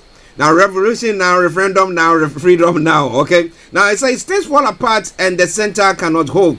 They've exhausted. They've exhausted all their strategies. It is not working. The answer is self-determination. It finally says the economy is biting the wealthy, the rich, the medium, the poor, the extremely poor, because they all visit the same market, and it's survival of the fittest. So that's why people will be involved in all kinds of crimes, because some way, somehow, people have to live. And how would they do that? Well, let's go back to Yomi for some of the other stories making the rounds in Nigeria. Over to you, Yomi. Yes, sir. I'm just going to go straight, as we said already, that the epicenter of ISIL is now in the continent of Africa, according to Vladimir Voronkov, under the Secretary General of the UN Office of Counterterrorism, said the threat from Daesh, the network's long name in Arabic, is still very real in both Syria and Iraq, where the groups retain an estimated 10,000 fighters and continue to carry out hit-and-run operation, ambush, and roadside bombs. But that is not the issue. The issue now is, according to the General Secretary, the Under Secretary General also reported on the expansion of the network and its affiliate beyond Syria and Iraq, which he said is now moving to other parts of the African continent. The epicenter of the group activities now appears to be in African continent, with terrorist activities intensifying in the Central and West Africa, especially Burkina Faso, Cameroon, Democratic Republic of Congo, Mali, Niger, and Nigeria as well. And Nigeria is literally on top of all these other countries that have been mentioned. When I looked at the Global Terrorism Index, Nigeria stands at number 3. And attacks increasingly reported in the border area between Mozambique and Tanzania. But the problem that again is, this is spilling over beyond the continent. It urged countries to use every tool at their disposal, to sustain import gains made against Daesh, preventing its further regional expansion, containing its attack. So we hope that things will be done to secure the lives of Nigerians, and that will then take me straight to what is trending on the social media this morning on Twitter. Once again, it is still your finest African and Caribbean radio station in London, where we continue to give all the news and the headline coming out of Nigeria. And this is where the weekend start as usual as well. So when we look at what is trending on Nigeria, quite a lot is trending. When I look at the Osonto Okonko 2 at General_Osonto, British professor James Lindsay speaks on the Biafra fight for independence from Nigeria. He talked about the Biafran genocide and the Britain role in the war. Mazi Nnamdi Kanu and the IPOB movement, a call for referendum. And this again is part of the reason why the agitation is still going on, both from the Biafrans, those that want the restructure, those that want revolution. So quite a lot of mixed bag of different things happening in Nigeria, and we can only hope that things will be resolved before the 2023 election, so that there will not be any kind of war inside the country before then, because a lot of people are a bit more worried of what might happen as well. So I'm going to take a couple of more, then come back again to you in the studio. More Nigerians are more concerned about the killings that took place, not just in the in Ibadan yesterday, but we've seen more of these killings that is also happening across other parts of Nigeria as well. Genocide is still being committed by the Nigerian government, in as much as there's a denial from the military, but we do know that there's evidence to indicate that the military has been killing more people in the southeast and likewise in the southwest. According to Azibu Chibuzo Biafra, the killing is too much in eastern part of Nigeria. Where are the United Nations Human Rights, Amnesty, Europa, Amnesty US, WHO? These bloodbaths has to stop. Innocent people were sent to their early grave and the world kept mute. It's time to come to our rescue, and the time is now. It's coming up to 11:42. I'm going to slightly come back to you in the studio, but before I do so, Naferati at First Ladyship says to solve Nigerian problems, fix the refineries, People's Constitution, remove petrol subsidy, NNPC must become a PLC, restructure the economy, no impunity for the governors, give education 30% of the budget, compulsory presidential debate, rotational presidency among the 6 zones. Are Nigerians agreeing to that? Or those that say enough is enough, it's time to go into a referendum and let's decide our fate, whether we still want to be part of Nigeria or not? Well, it's a good number of points that she's put across, that if we do that, that will make Nigeria the better country that we are looking forward to. But let's look at this story quickly and then we go. That is pertaining to the UN accession of the ISWAP, Daesh, in the sub-region of West Africa. Let me put it that way, because they are looking at Nigeria being, when it comes to terrorist level, being put on the number 3 there, and then we see their operation there. But the UN is saying that every country should do their best in fighting that. We had a whole country, we have Syria that was doing this, and they couldn't. They couldn't. They had to get the West coming in to help them. Frank, do you think that it's about time that we need extra help from elsewhere to fight this menace? Because we are sitting on a time bomb because of lack of jobs for our people who are coming out from university and all that, who are supposed to be working. Archie, in addition to religious fundamentalism that we find in a lot of religions and being fueled by these Islamic terrorists and others, I mean, they use a wrong interpretation of the Quran to achieve their desire. Yeah, looks like the audio from Frank is quite a bit low. They use the Quran, justify it wrongly, and then do all kind of things.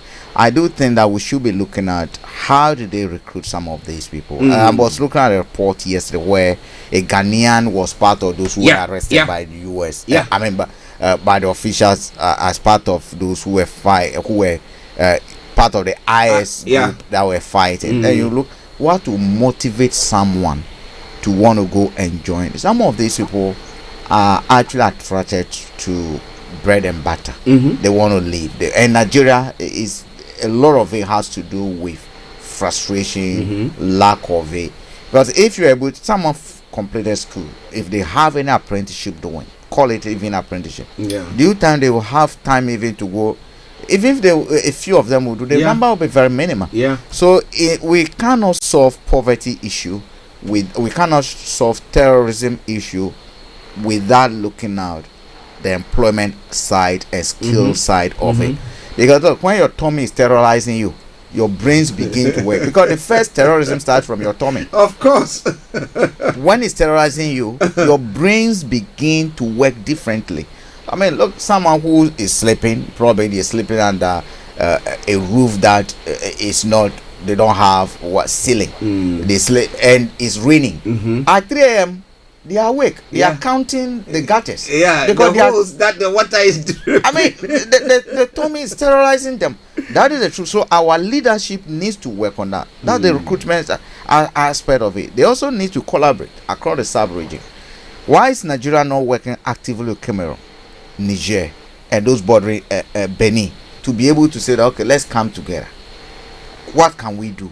How can you help us? Because if, for instance, Boko Haram, we know they are having a safe haven somewhere, then the two of us can work together to get rid of them. I mean, why are we not doing that? And I would like to see something again, Nigeria, because Nigeria did something that I want to see the end result, how it has helped. You know, those who repented that they know. They we're still getting some more this week. Another batch has what repented. are they doing with them? Those that were taken out about a year ago, what evidence do we have that some of them are not going back? And or they are not within or amongst us being part of those who are committing all these kind of murders just to survive? I want to see what skills is government giving them, what employable skills are government giving them. Actually, it's a complex issue, but saying that, I really do not think that we need the West involved. I think the sub-region is where we should be seeking solutions from. Not Akufo-Addo just going to say, you've caused a coup, you are suspended. You've caused a coup. ECOWAS should be talking about what is happening in Nigeria. If they want to be relevant, they should be talking about what is happening in Mali. They should not wait till Buhari is overthrown, right, by the young military or someone within the military for Akufo-Addo to organize a virtual meeting and say, let's suspend these people. It doesn't work. It's not going to work.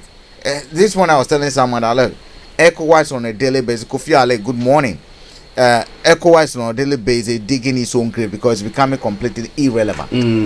It's becoming irrelevant. Because the more you suspend the people, the more the citizens jubilate to support them. The day they announced they were suspending Mali, what did they do? The citizens went out to jubilate. And jubilate.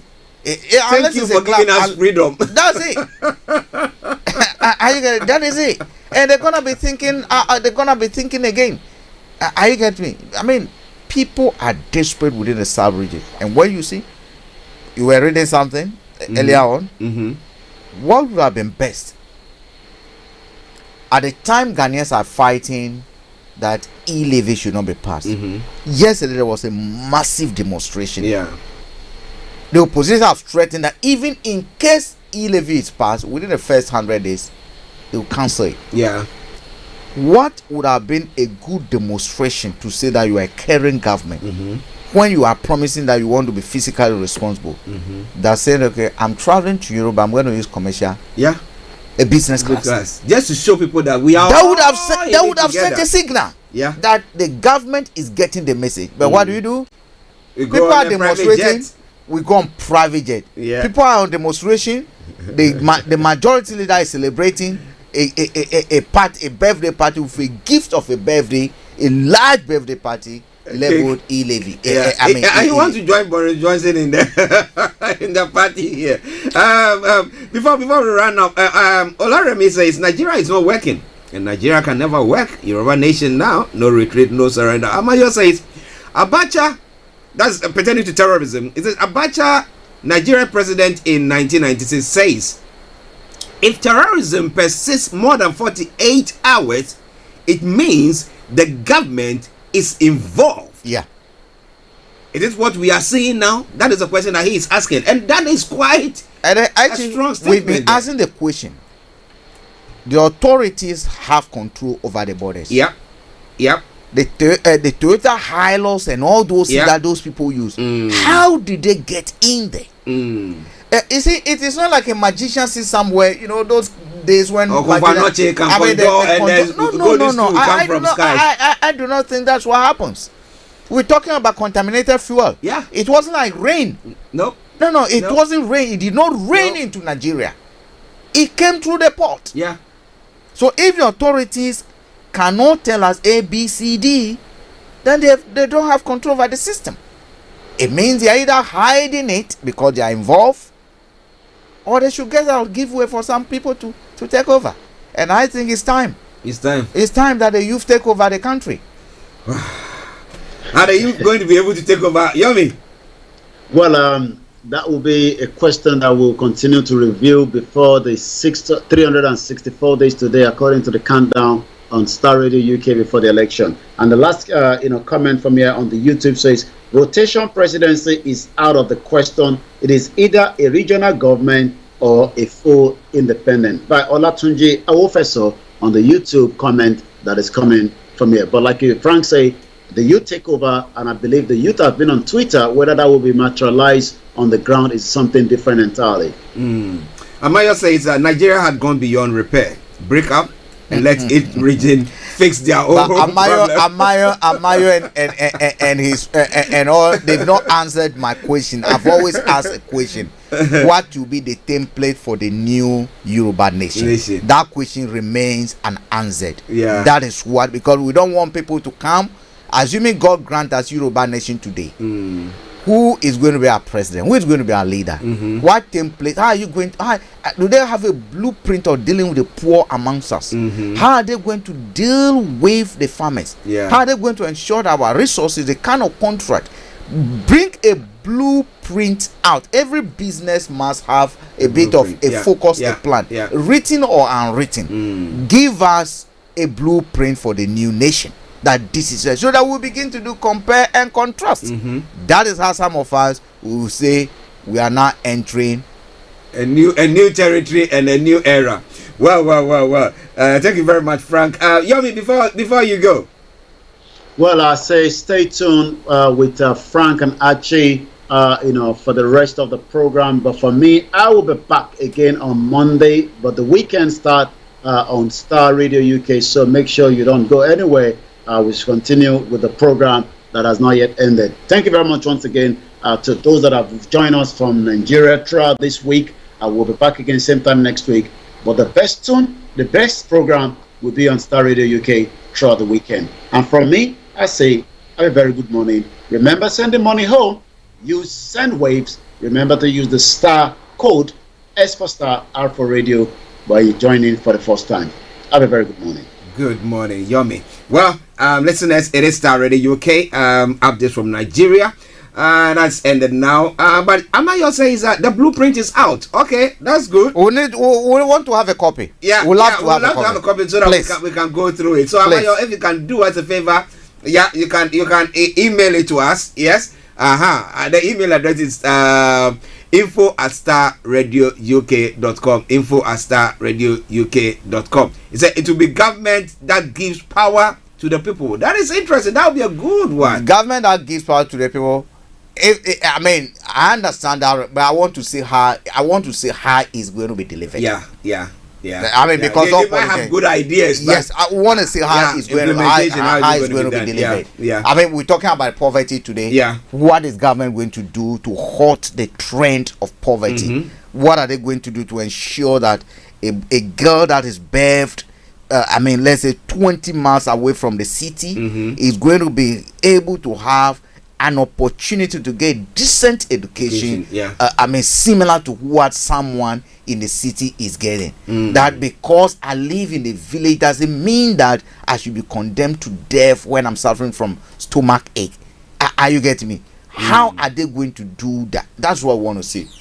Because the West alone have no help. I want to see a plan that will say, okay, this is what we're going to do. Okay, listeners, it is Starr Radio UK, your favorite African and Caribbean radio station in London. Let's take a break, and once we come back, we continue with the show. Stay tuned. Don't you go away.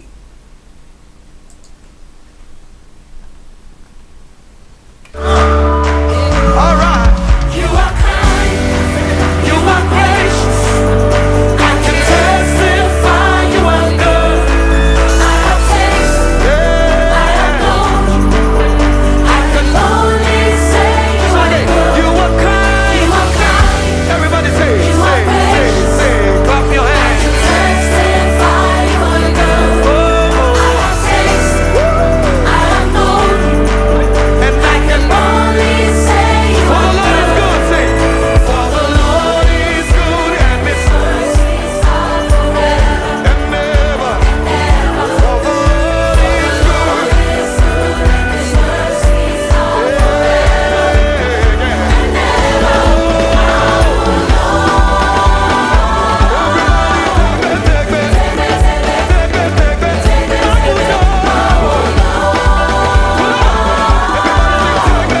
Star Radio UK, your favorite African and Caribbean radio station in London, bringing the time now to just a couple of minutes, to 12. It is a Friday edition of the morning show. And as I say it again, share the broadcast with your friends and loved ones. Well, Amaya says Nigeria is under pressure.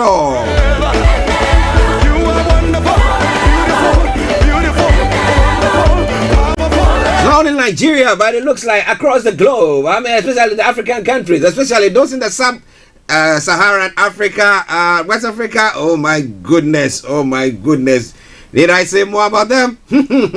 Well, but it's already UK. Now it is time for us to go to other parts of the world and look at the stories making the rounds. Starting from home here in the UK. Now, last night, in the morning when we came on the show, we did talk about the fact that the mayor of London was saying that, well, I still have support for the Cressida Dick, the police chief, and so we were thinking, and even he gave her the chance that she should present, call it another blueprint, a print of how they are going to intend to rescue the image of the police. Then until in the evening, then we had information coming through. I was even doubting because my wife told me that she's had a message on her iPhone that iNews that this is what is happening, and I was like, no, it's not true. I went on I didn't see anything until 10 o'clock news. Then I saw that there. So what has happened there?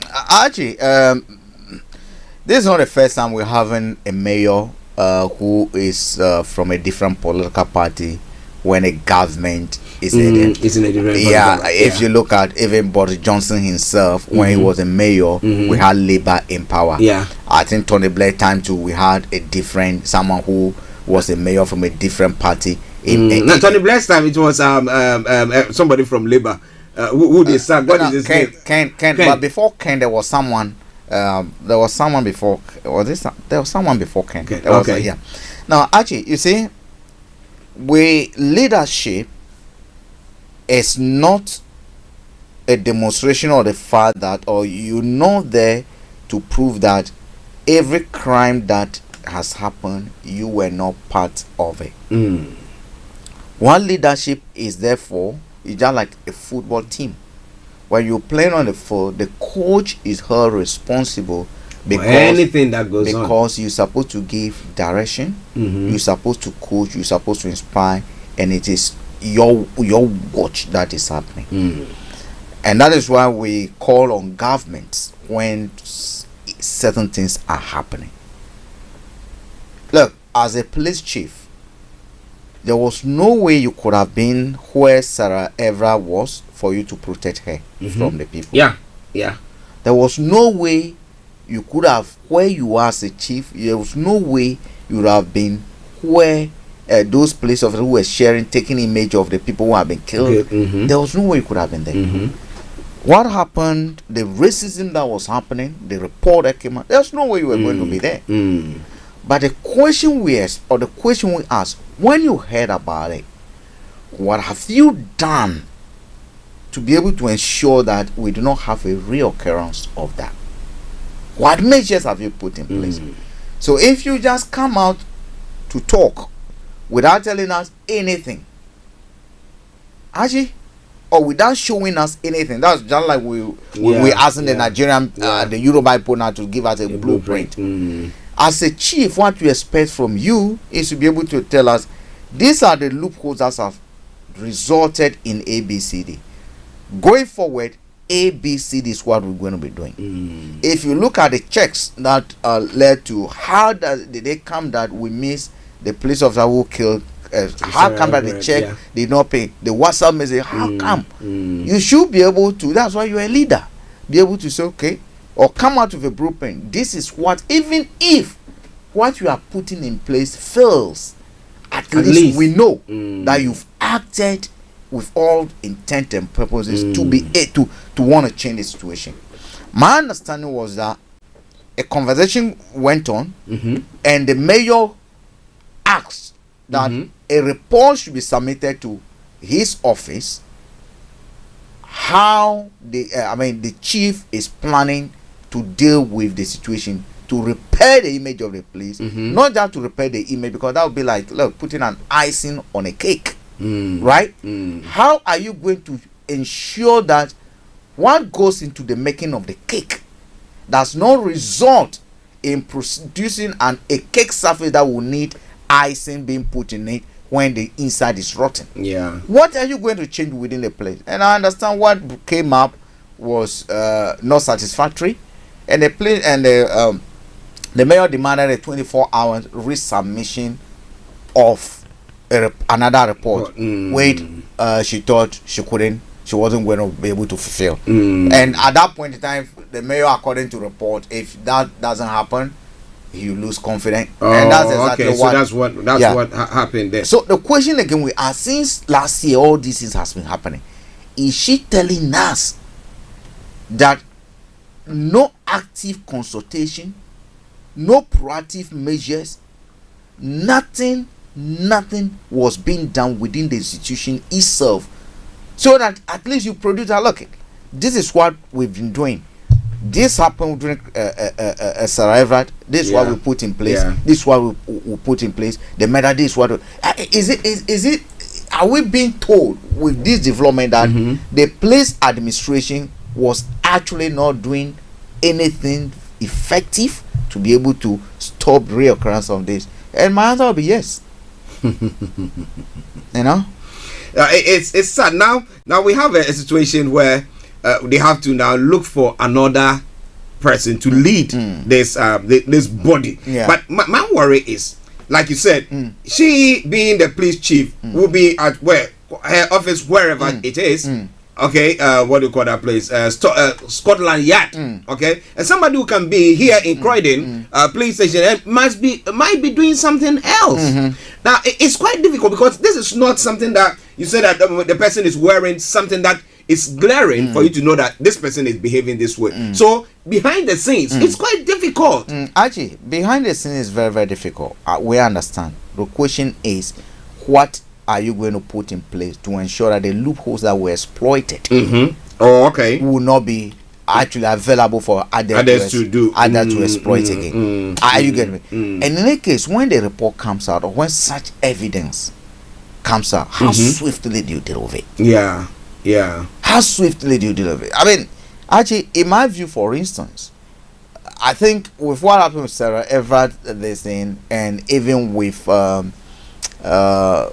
what they call it, the killing, those who died, another thing. You even look at, there was another thing, one boy who actually escaped, left the house, and few days later found somewhere. All those kind of things. Actually, in my view, for instance, an inquiry should have gone in. A serious inquiry because that's the only way people are going to talk. A judicial inquiry which protects people. That is the only way people involved. Even police officers, 7 police officers, there are people who institutionally don't like what is going on. But how do they get protected? How would they get protected? So a judicial inquiry should have gone on so that people can talk. It is only how, when people talk, come out with what they know, that is how you're going to be able to solve a problem of this magnitude. Because what was happening at King's, what they call it? King's Cross. King's Cross. You can't say it's sad. Serious. And that is that the heart. And King's Cross Hospital, they handle most of the transport. The transport place. That is the heart. That is the heart of. Are you getting me? So they needed a bypass. Because that's the heart of it. Well, we've got Kojo who have joined, but let me acknowledge Oluremi Kilanko Ogabi, who is watching us on the YouTube. Oluremi, thank you very much, and good afternoon. He says good afternoon. Good afternoon to you too. Okay, now let's go to Kojo. Kojo, good afternoon to you. Yeah, good afternoon, Frank. Yeah, right. How are you doing? Yeah, I'm good. I heard you were saying your wife informed me. I was actually going to send you the information I saw. Oh, okay. Yeah, you normally. No, I didn't see that at the time. So I was like, what? Yeah, I was going to send the information that we've just been discussing. This woman who had the skin of a crocodile. Yeah. Or is it a leopard skin, right? I don't know. A rhino skin. That is a stronger one. Yeah. Yeah, that she said she wasn't going to go. But in fairness to her, I would say there have been consistent pressure put on her by the mayor. The mayor is the police commissioner for London. Yeah. So, given the fact that he is her boss, he can make demands on her, although she is the most senior police officer in the whole country. Yeah. But she's still under the mayor. So the mayor decided to put more pressure on her. But don't forget, some of these issues, like the Charing Cross issue, predates her, really. Predates her. The issue predates her. And we have people within the force itself who, a certain level of the people within the force probably have to all leave the force, honestly.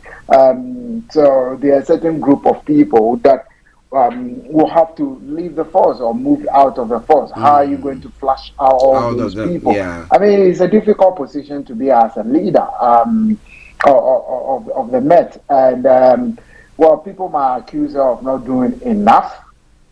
But at the same time, there have been a lot of people within the minority community who actually like her because she sort of have an open dialogue with them compared to the previous her predecessors. So it's a difficult place to be as head of the Met.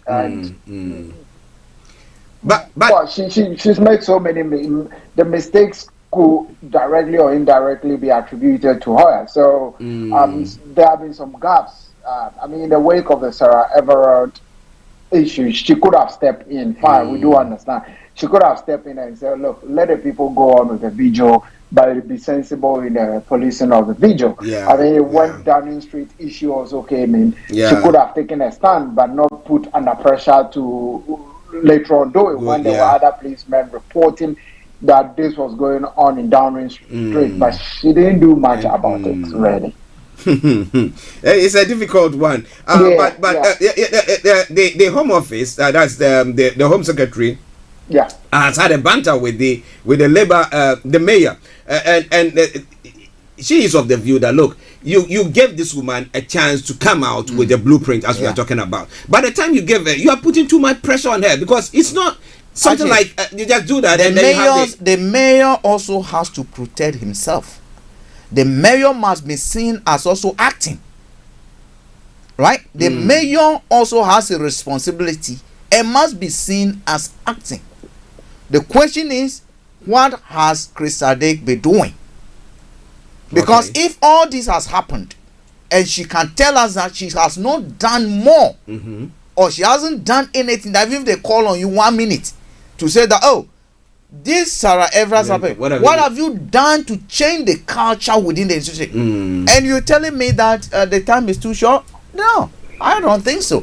Because without being prompted as a leader, you should have been acting. I agree with you there. Let me put it this way. As much as she is taking all the blame for that has gone on, I mean, the current culture within the Met cannot be changed overnight.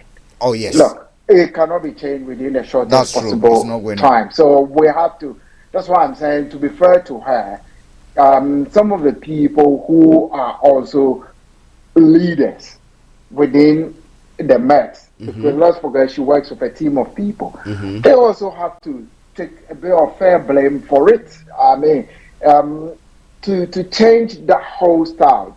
Just imagine, maybe 12, 15 years ago, I was driving down to Dulwich. I'm giving you a typical scenario, and a car nudged into my back, right into the rear of my vehicle, and that whole thing happened because the police has caused a commotion. They were trying to arrest somebody in a bus, and that individual was resisting the arrest, so which meant that the bus couldn't move, and there was a big fair build up of traffic. So, and there were about 10 or 12 policemen. Instead of concentrating or controlling the traffic flow, they were all focused on arresting one individual and the wife. I see. So there was so much confusion. So somebody drove behind me, hit the vehicle. I came out, checked, there wasn't any damage. Immediately I jumped into the car. The senior police person who was leading the charge instructed one of the newly recruits, or he rather jumped in front of the vehicle and stopped me. And I stopped. I could have run to him. Then he instructed one of, what am I trying to say? He instructed one of the younger ones to come and check me, and came around and said, I've just seen you have an accident and you are driving through. And I challenged him to show me proof that there is an accident. And he stood there. In fact, the younger one stood there. He couldn't say anything. He said, it is not me. My commander has told me to tell you that. And I said, go back and tell him what I've just said. And he went back. We had a dialogue. He sent him back again and said, check his driver's license. I said, what do you need from my driver's license? What do you need from me? Then he went back, spoke to him. Then he came back himself and said, is that guy your friend? Did you guys have an accident? You are just driving off. I said, do I look like I know him? So if you have people who are that type, who only see wrong in a certain group of people, they see black people, they want to manipulate black people, they want to be racist to them. How is she going to change that group of people? All those group of people have to leave the force, and a new crop of people build up. So, Kojo, if we let's put it this way, if you know these are kind of it's like cancer within the system. What do? You are found, you are dealt with immediately. Summary dismissal without any question. Once you get involved, what does that do? It sends a signal. I mean, the other thing I also wanted to say is that the police force, in all these George Osborne and Cameron's restructuring, so many of the stations have been sold off. So if you come to Croydon, we had police stations almost in virtually several locations. Now we only have two. One in one post, which is not even a police station, a post in New Addington. And just a police station in Central Croydon. So if you have financially, you're also restricted, what do? I mean, I'm not really like supporting her, but I'm saying there are more problems than she can probably chew at this time. Right? Anybody they bring in from that crop of people will be people she has also worked with before. Same old. How different are they going to? Exactly. Then they should be ready to go. It should be like they should be ready to go. An Israeli or Italian prime minister. You come tomorrow, you are gone. Another person will come. well, listeners, Starr Radio UK. Now, so what are we looking for when it comes to a new police chief? I'll be looking for someone who understands the job, also appreciate the kind of problem the institution has found itself, understand that, look, especially when it comes to London, it's a cosmopolitan, it's gone beyond that. It is a city where we do have all kind of sheets and other things that you might have to consider in the way you deal with us. You also have to understand that the institution as it is one corrupt. That one, I'm not saying it. I mean, they themselves approve that they are corrupt. And then there's an institutional racism. There inquiry. That's proved that as well. There's institutional racism to a point where even the blacks that are in the police are being discriminated against. So even people you are recruiting to help change that image within that system are being discriminated against. We had a deputy commissioner that was a black or something like that, the Asian guy. When he came out, what did he say? He was discriminated against. within the same institution. So someone who understands that and have clear in their mind. If they have to just go to people who might help you. Look, I want to apply for this job. I need a plan. Help me. This is what I'm thinking of if I get the job. Consult. If you do not have a clear plan coming, do not. But we want to see the image change. We want to see the image change. And they need to build that relationship with the community more, because now if it comes to we the blacks, I think the way we perceive them is that it came up a little bit, but it's gone down. Gone down again. It's gone down. I don't trust them. I'm personally, I don't trust them. Yeah. Let me ask Kojo. So do you think it's time for us to maybe have a black police chief? Is it time for that? That wouldn't help.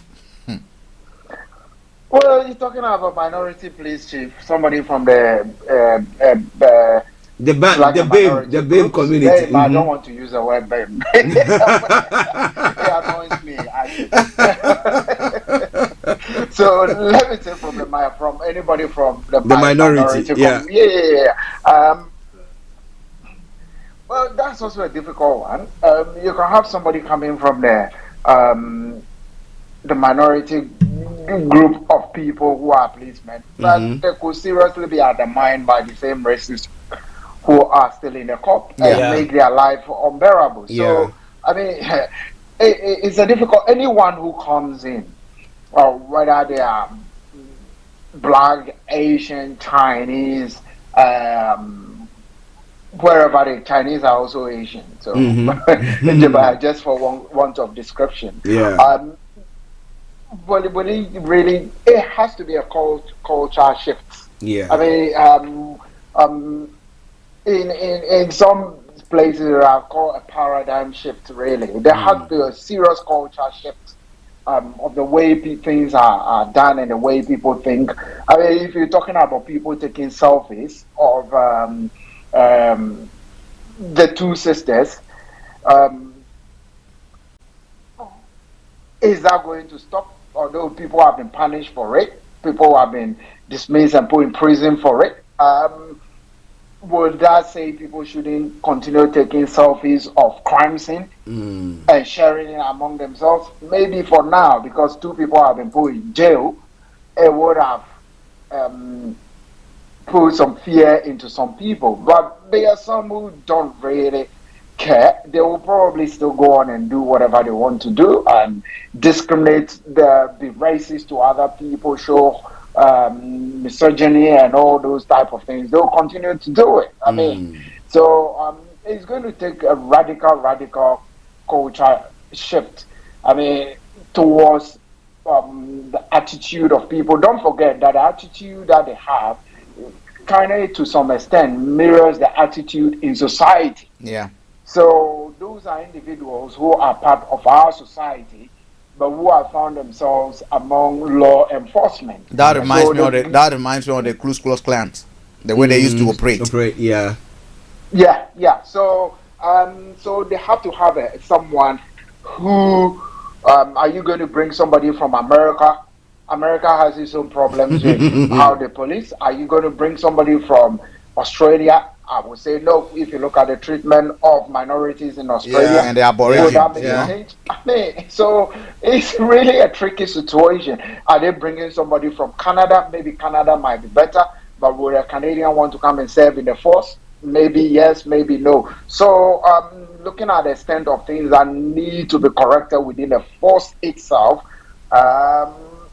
they need somebody who really will have the support of the rank and file and of everybody to carry the force, bring the changes. What I mean by that is that somebody who comes in and say, look, this is what I want to do, and all of you, I want you to work together with me. I want to take on your suggestions. I want to take on everything you say, and we all together, we want to work and change the image of the force. And actually, the approach will also be different, because, I mean, apart from, I 100% agree with what Kojo is saying. The personality is key, not the color. And not where the person comes from. It's about the personality, what the person believes in. I mean, what he's done before and how strong he is. Someone will come in and say, okay, look, this is how I want us to work. If you have an objection, let's discuss it. Yeah. There's culture of racism. Mm-hmm. This is what I propose. We solve it, and this how, which means that all of us need to make some sacrifices. Yeah. It could be that probably if we are going on the road, we're going to now from the next year, if you're on a job, you're not going to be using your private mobile phones. Yeah. You're going to lock them up. Yeah. But that is what we need, so that amongst you, no one is tempted to take a picture of anyone to share it again, that we don't get it. So unless, if you don't want to work with the system like that, you can submit your resignation letter within the next 48 hours and move out, and we know these are the coalition of the willing that we deal with. The personality is what key, but key is how that personality brings systems that ensure that the loopholes that people exploited do not, or we eliminate. We cannot stop it completely. Bring it to the barest minimum. But the skin color of the person, the race of the person, for me is totally irrelevant. I wouldn't want to a point where you put a black there just because. I mean, for me, that is dangerous. When you put people like that there, it makes the situation. That is no. If you look at the report that was submitted about 2 or 3 years ago about race relations in this country, and I think the gentleman man who wrote it lives in credit area there. That report for me, was not a report, but you see. He was put there to write a report so that it was their own who wrote that report. It was their own who wrote that report. Yeah, that's what they do. If, for instance, yesterday I sent there's this story, I don't know if I sent it to you, where a boy, a 36-year-old boy in Wales, I stopped using my Nigerian name and suddenly I got a job. Yeah. We talk about people being discriminated against this country, but this is a guy who completed university, applied for jobs, and no one will invite him. They even find it, they complain about his name, they wouldn't call him for an interview. To a point, he has to get to a point where he changed his name. That you don't call him the Nigerian name again. All of a sudden, angels of jobs creation came down and were calling him. He gets to interview and people say, are you sure you are the one? They say if you want to validate if he's a black who has a white name. Are you getting me? Oh God. You see how tough it can be. I mean, this is racism within this. How do you work? Sometimes to Archie, to now to Momoni, our conduct again. Yeah. If, for instance, I am a manager in a job or a colleague in the job, and I'm working within an institution where there's a black, we behave in certain ways. If I know what you're doing, I'll give you a classic example. When I moved to London from what they call Bath, when I moved to London, a year later, some few months, I moved to Croydon. I used to live in Selsden. I did some part-time job with Boots because I was looking for a job. I needed to survive and other thing. And I was, those who go and stock the shelves in the evening and other things. I used to do that. Actually, on the days that I go in the evening, there are people from my own community who steal paracetamol and all those things from the warehouse and take it home. Because they know that it's a black person who is supervising all. No, not the black person. They are stealing. It's theft. Some of these will package this and take it to Ghana to sell. Actually, do you think if I'm to employ someone actually, how do you think their actions will affect my team? Yeah, you wouldn't want to employ any of them. Are you getting what I'm saying? Yeah. So if I probably establish a shop like that, I'm going to tell you, look, you know what? The people you employ, none of them should be black. Or if you're going to be black, let CCTV be on 24/7. Because I've seen them do it. None of the white guys I worked with who steal paracetamol. But our own were stealing paracetamol. You see them polythene bag going, paracetamol and other medications are in it. Wow. This is a true story that I knew. And I ask myself, hello, if it's your daddy's shop, will you do that? So we need ourselves. Wherever we get an opportunity, we need to be able to act in certain ways that I said, let your life shine. Yeah. We should be able to be those who show examples that it's good to employ a black and it's good to employ someone with our kind. But if we go there and we don't do what is right, what we're doing, we're blocking access to thousands of people who might have those opportunity, and some who because of our action will be denied. In my view, we also need to start questioning ourselves and working on ourselves. Yeah. Well, listeners, it is Starr Radio UK. Olayomi, let me say good afternoon to you, and thank you very much for joining us as well.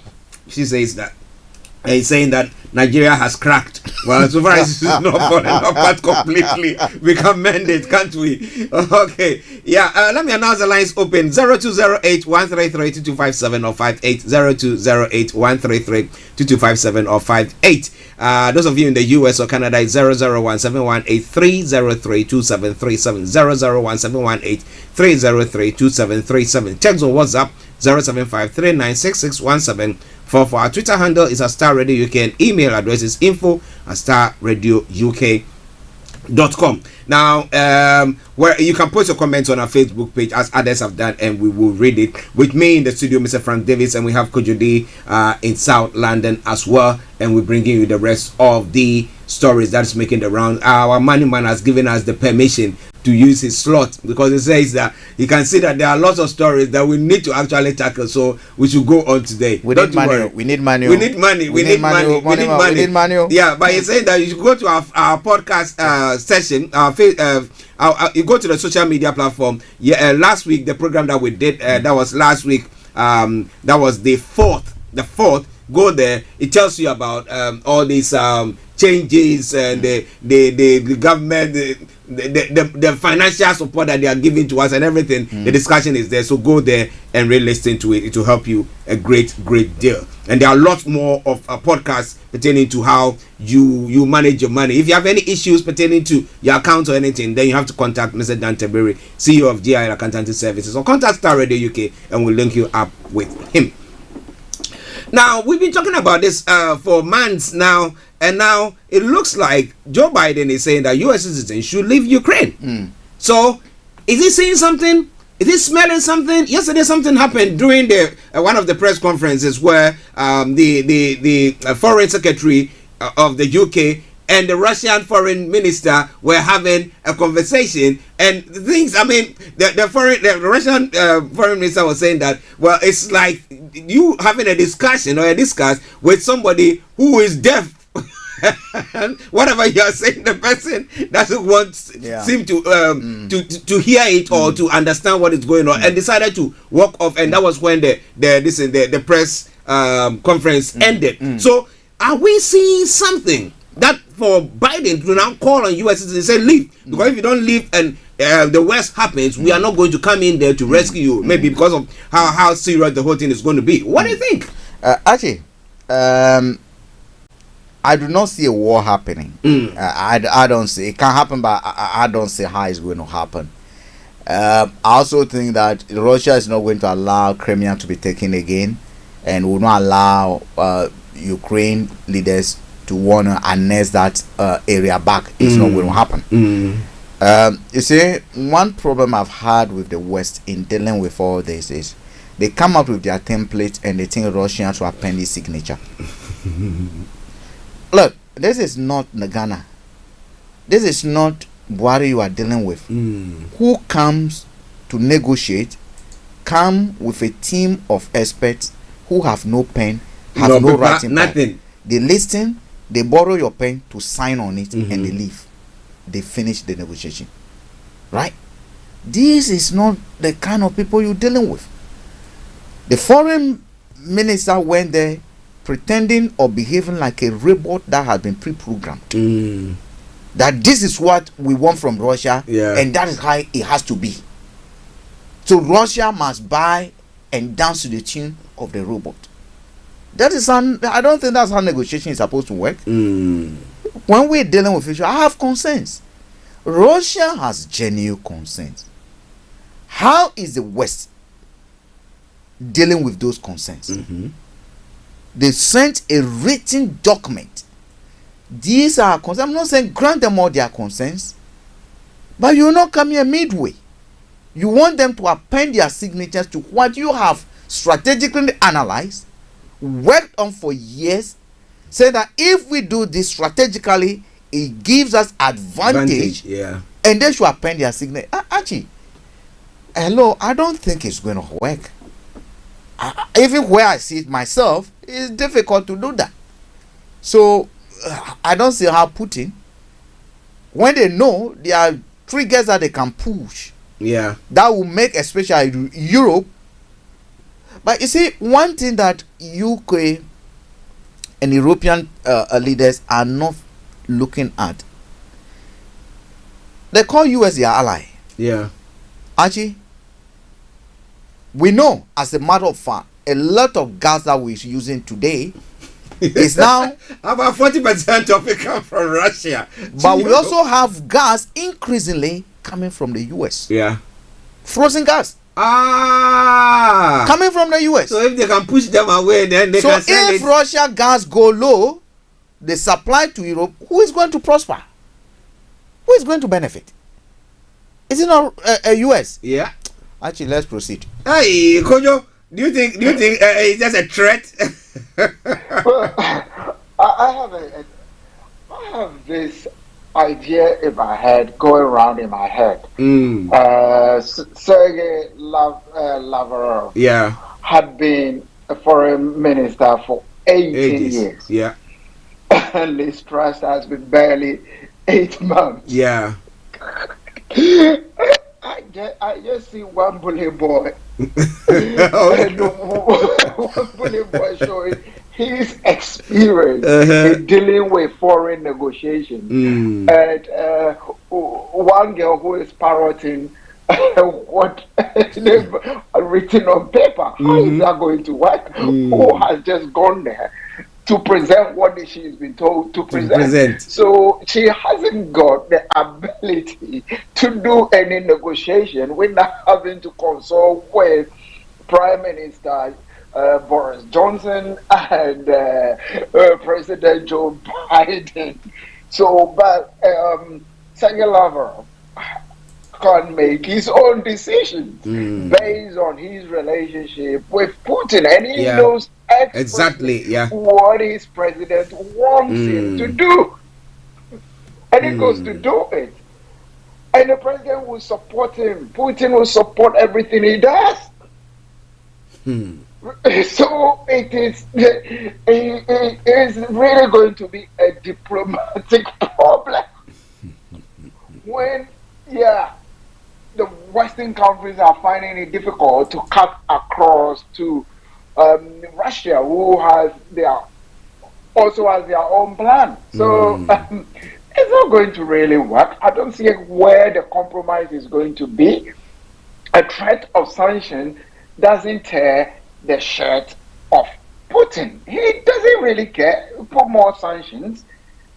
Well, I will make gas more expensive. America piles pressure on Germany to stop buying gas from Russia. Germany will stop buying gas from Russia. And what happens? Gas prices go up. The more. Frank said UK doesn't buy probably gas from Russia that much. So it will all be frozen and shipped on the sea and sent across to us. I mean, so, and Europe is also going to be doing the same thing. They're going to buy from other sources. So this issue is not going to really go away. And they have been planning to tell Russia today that Ukraine is a sovereign state and has a right to make its own decisions for which organization to join or not, which is a fact, which is true. They can join any organization that they want. But is that going to solve the problem? If you currently just Google and look at where the Russians have strategically positioned themselves, they almost surrounded Ukraine. Yeah. With the exception of the front that is near Poland. That is the only place that everywhere Russian troops are surrounded the country. And it could take a short time to get into the capital. I mean, I kept saying when we were there, we traveled to the border, the border between, we traveled to a town which borders between Russia and Ukraine. And where we stood, you could see Russia just in the horizon. It takes a short time to get to Kiev, because we did an overnight train, which was about 18-hour train ride or whatever, 12-hour train ride, I believe so, 12-hour train ride, which took us close to the border, to ride to the eastern border. So, is it going to stop? Well, I don't know. It's not going to stop. But Putin at the same time isn't going to say he's going to fight. He's a strategist. Like yesterday we were saying, I think if the West had a sledgehammer, they'll crack his head and find out what is his friend. They can't. He also has his own plan. He and his foreign minister and all the people around him will meet, and they know exactly what they want to do. They know exactly the pressure they want to put on Western countries. And at the same time, they've managed to put China on their side because they need technology from China. Yeah, and China has taken all the technology from the West. And besides, China will buy all their gas anyway, so be it. Yeah. And they'll sell the gas to China. China will give the technology and they will give a resource to China. He knows exactly what he's doing. But, I mean, the West just have to also keep on playing the politics they want to play. And I don't really want to say somebody in the shape of Johnson who, look, my daughter would say he's the reason why Nazane is still in the Yeah. Be the best foreign diplomat. He's saying that, she was training people,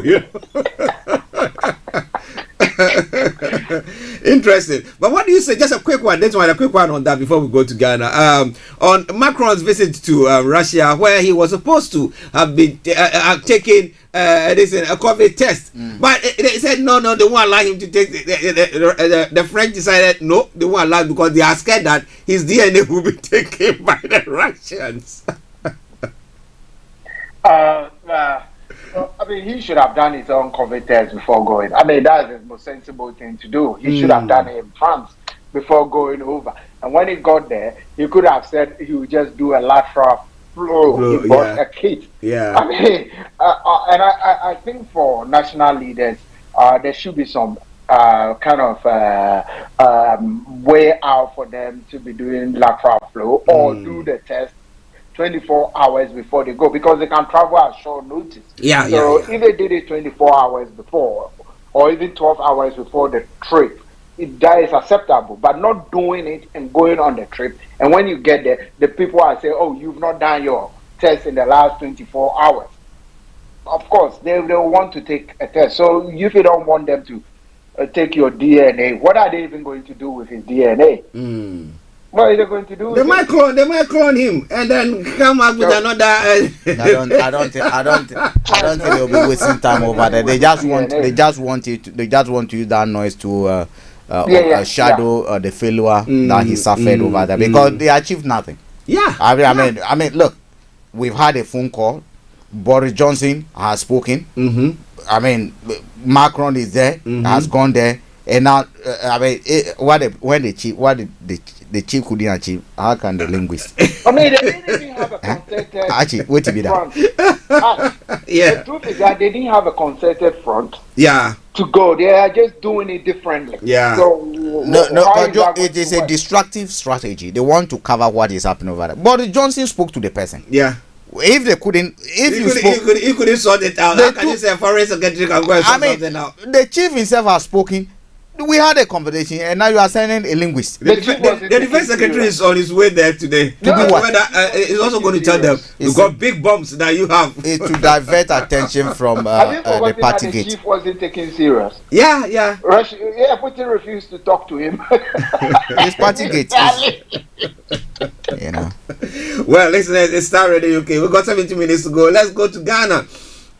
Well, the host of one of Ghana's programs, one journalist in Ghana, Kwabena Bobiansa, has been arrested by the police. They are saying that they have to. The Ghana Police Service said his arrest was in connection with an alleged case of publication of false news and offensive conduct. According to the police, Bobiansa's arrest was necessitated after he turned down several invitations from the police to him and others involved in the case to assist with investigation. According to a multiple source, however, the arrest of Bobiansa is in connection with some allegation he made against the First Lady, Mrs. Rebecca Akufo-Addo. On a previous episode on his show, Bobiansa accused the First Lady of appropriating state lands to herself for the use of a private foundation. Do you know that Rebecca Akufo-Addo and Samira have appropriated themselves their aviation lands? He questioned during his program. And they are thinking that it's because of that he has been apprehended. Yeah, that is exactly true. Because there's a letter here that has been leaked. I just read you the letter. The letter says request, and that's coming from the police. That was down on 31st of January. And it's a request for assistance. And the general manager, Class Media Group, Labone, I can say it, the Cantonment Divisional Criminal Investigation Department is investigating a case of alleged fraudulent acquisition of government lands at AU Village by Her Excellency Rebecca Akufo-Addo, which was discussed on Citizen Show, hosted by Kwabena Bobi and South Accra. The command will be grateful if you will furnish us with the videos of the above mentioned radio program discussed from this thing. Archie, this is foolish. Look. The videos are on social media. That show is on social media. So if you go on YouTube, you go to that, you'll find it. So why do they need it finished? Maybe he needed to justify why he said that. No. He needed to say that. The letter says to forward us, to furnish us with the information. Yeah. That's the information. And they could go on. They could go on social media and get it. Yeah. They did not invite him to tell them the source of the information. Even if they tell them the source of information, journalists are not supposed to disclose their sources. They're supposed to protect their sources. Is Rebecca Akufo-Addo building Rebecca Akufo-Addo Foundation on a government land? And the answer is yes. How did he acquire the land? That should be the focus. That, in my view, should be the focus. If today there's no evidence of the foundation, which is a private foundation, right? Yeah. Building a structure on a government land, because their laws are regulate government lands. Yeah. And once you acquire them from the people, if you're not going to use them for the purpose for which it was returned, must go back to the people first. If there's no evidence or there's no structure over there belonging to Rebecca Akufo-Addo's foundation, then we got a case. But you think that there is? There is. Okay. There is a structure that is being built. How did they acquire the land to build that structure? That is, I mean, that's for me. It's simple. Look, within a week, we had a separate director being arrested. For talking about the president. We had Ubie being arrested. Who again was arrested? Captain Smart. And I think, for me, if you think someone had defamed the thing, why couldn't Rebecca Akufo go ahead and sue the person? Rebecca Akufo could have said, you defame me, you criminally accuse me. Why couldn't Rebecca Akufo? Why should the police get involved? Or has Rebecca Akufo made a complaint to the police? The police didn't state in their letter they received a complaint. No, maybe the presidency came from the presidency. Okay, they are defaming the president. So all they are saying here is that they are working under the instruction of certain people, that because they are in power. Actually, I think the more they do this, the more they tarnish the image of the government. And I don't think it's helping at all. I mean, we've had a culture of going after newsmen. We've seen CTFM, some have been built in. We've seen someone who has to run to South Africa for the fear of their life. I've got another this thing now from this man who says he's received a lot of messages and phone calls that if he arrives in Ghana, he'll be arrested. What do they call it? Oliver Baker. Oliver Baker, who is supposed to be delivering his speech. Are you getting me? It's like the government, my own friend, I mean, has received a lot of calls. Even the recent one that he published yesterday, there were calls to her phone. What they call it? Lydia Forcing. Calls to her phone. So at every point in time, this government has dogs around that go after anyone that wants to say something that is negative about the president. I mean, why? Kojo, is press freedom under threat in Ghana now? If there's one. There is even that. That is a quite lengthy thing to say. I mean, what was the work of the Media Commission? What was the work of the Ghana Journalists Association? They have to say the GJA is toothless. I mean, under the leadership of someone who is long should be out of his presidential nomination. He's not held election and he's plowing on. I mean, that's not to say I have anything against him, but he should have held elections by now. Elections were not held when they should have, because there was lockdown and pandemic. But after that, what stops him from holding election apart from he enjoying himself there without being of any effect? I mean, I'm not saying that journalists should have a loose tongue, but this is not a police arresting matter. But we know what happens in Ghana. When somebody is in a place of power, they can influence security forces. They can even call soldiers to come and, beat you up. They can even call policemen to come and trash you and trash your work and just get away with plain side murder. I mean, that is a situation that is happening now. If he is used his show in any way to actually make allegations, and I mean, if it were the UK here, or if you go on a radio station and make allegations that are not true, well, what comes on you? Ofcom. I mean, it won't be a policeman knocking or waiting for you or lurking somewhere in the shadows of your door, and as soon as you get out of your house, they bundle you into a car. What crime has essentially been committed? I don't know what crime has been committed. What crime has been committed in this instance? And besides, they have no evidence to say that what he's saying is false. They've not provided any evidence to say what he says is false. Even if it is false, has somebody in the person of the president's wife made an official report to the police? We've not been told that, yeah. Apart from where did he get the information from? He's publishing false information. So the daily false information that have been published by private citizens, have the police taken any step to arrest? Even the police themselves in appeal to explosion published false information. Exactly. The explosion, they published false information. I can't really get it.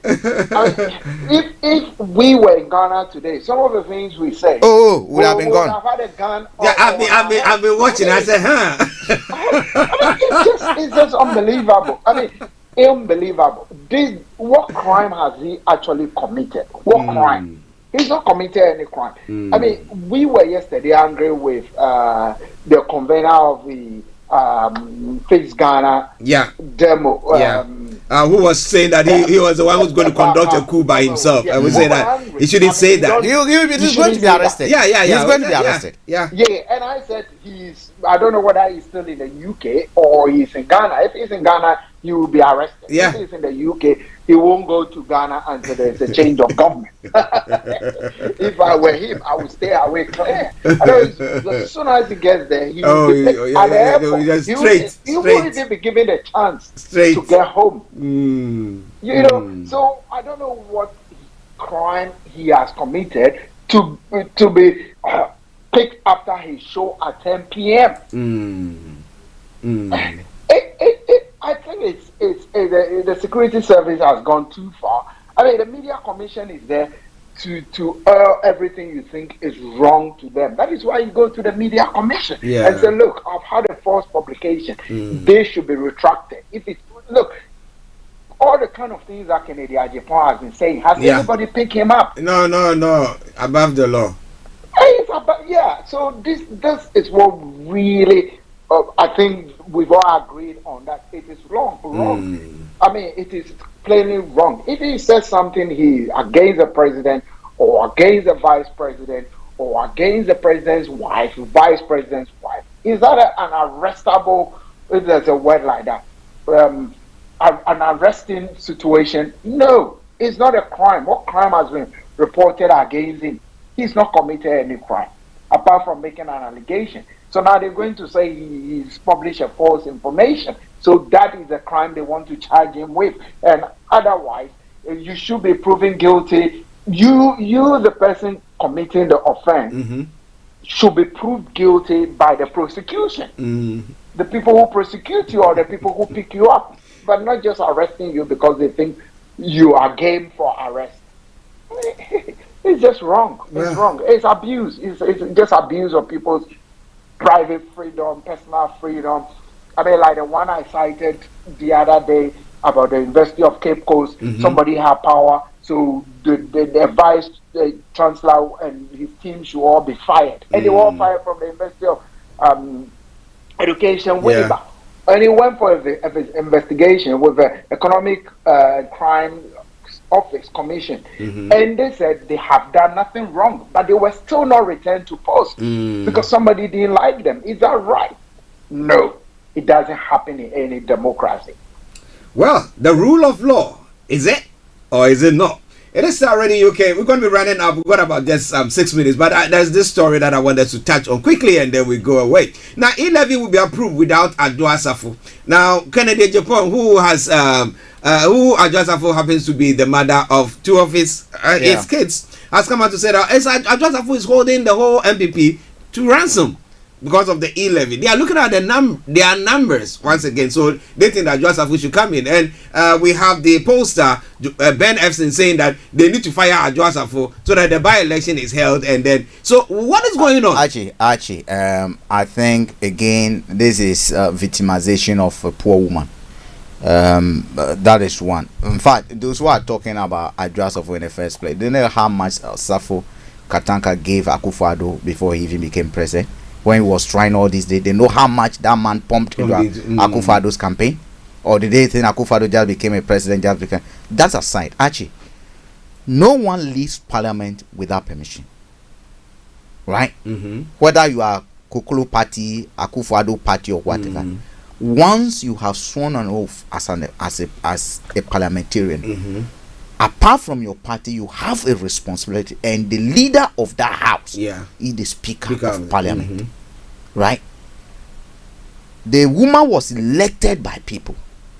Before she can absent himself, she needs to obtain permission. So the speaker will grant permission. What are we looking at? This is a lady who went to deliver. Unfortunately, from the information we are getting, she lost her baby. Oh, I see. This is a woman who, within 5 days of delivering, had to jump on a private flight just to rush to come and vote to reverse the e-levy that was set aside when the majority walked out of parliament. She sacrificed, came to vote after someone had already impersonated her.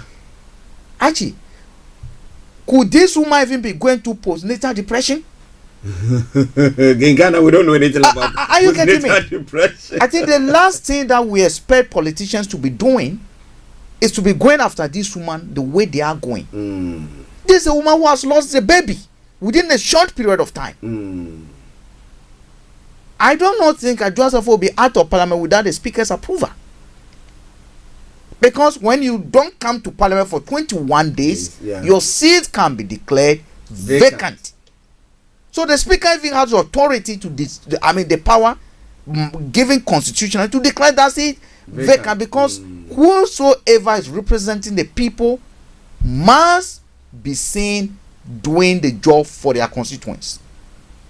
Are you getting me?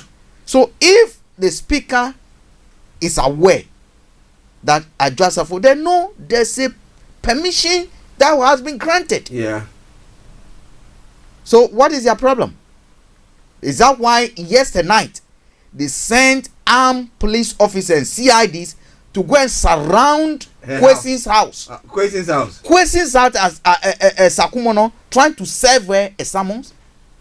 Our security services are now bailiffs, so that yesterday night the CID and other things have to go and surround an MP's house just to serve her a summon, so that when they go to court they'll say, oh, we've served, and then they will reduce NDC number by 1 and be able to pass a bill. That's why they said, because that was a question I was going to come to, that they said without her they are still going to pass the actually, one claim say that yesterday the demonstrators gave, which I'm very happy that, and Ghanaians will hold them to account. NDC has made a promise that should they come to power within the first 100 days, they will cancel the e-levy. That's what they've said. But I was thinking about it, and I was asking myself, how can you do it? Because if they pass it, this will use it as a leverage to go and take a loan. Actually, how do we cancel it? I keep on telling you that NDC will be the last party if they messed up that Ghana in this fourth republic will rule for a few days or few months before democracy battle need to be reset. Because look, Akufo-Addo has been trusted. His popularity now is at the all-time lowest, the lowest ever we've seen. He behaves, he doesn't care, he doesn't listen. It's a government that does not listen. Who can cry in tea? If NDC is giving, just like the Buhari gave people hope.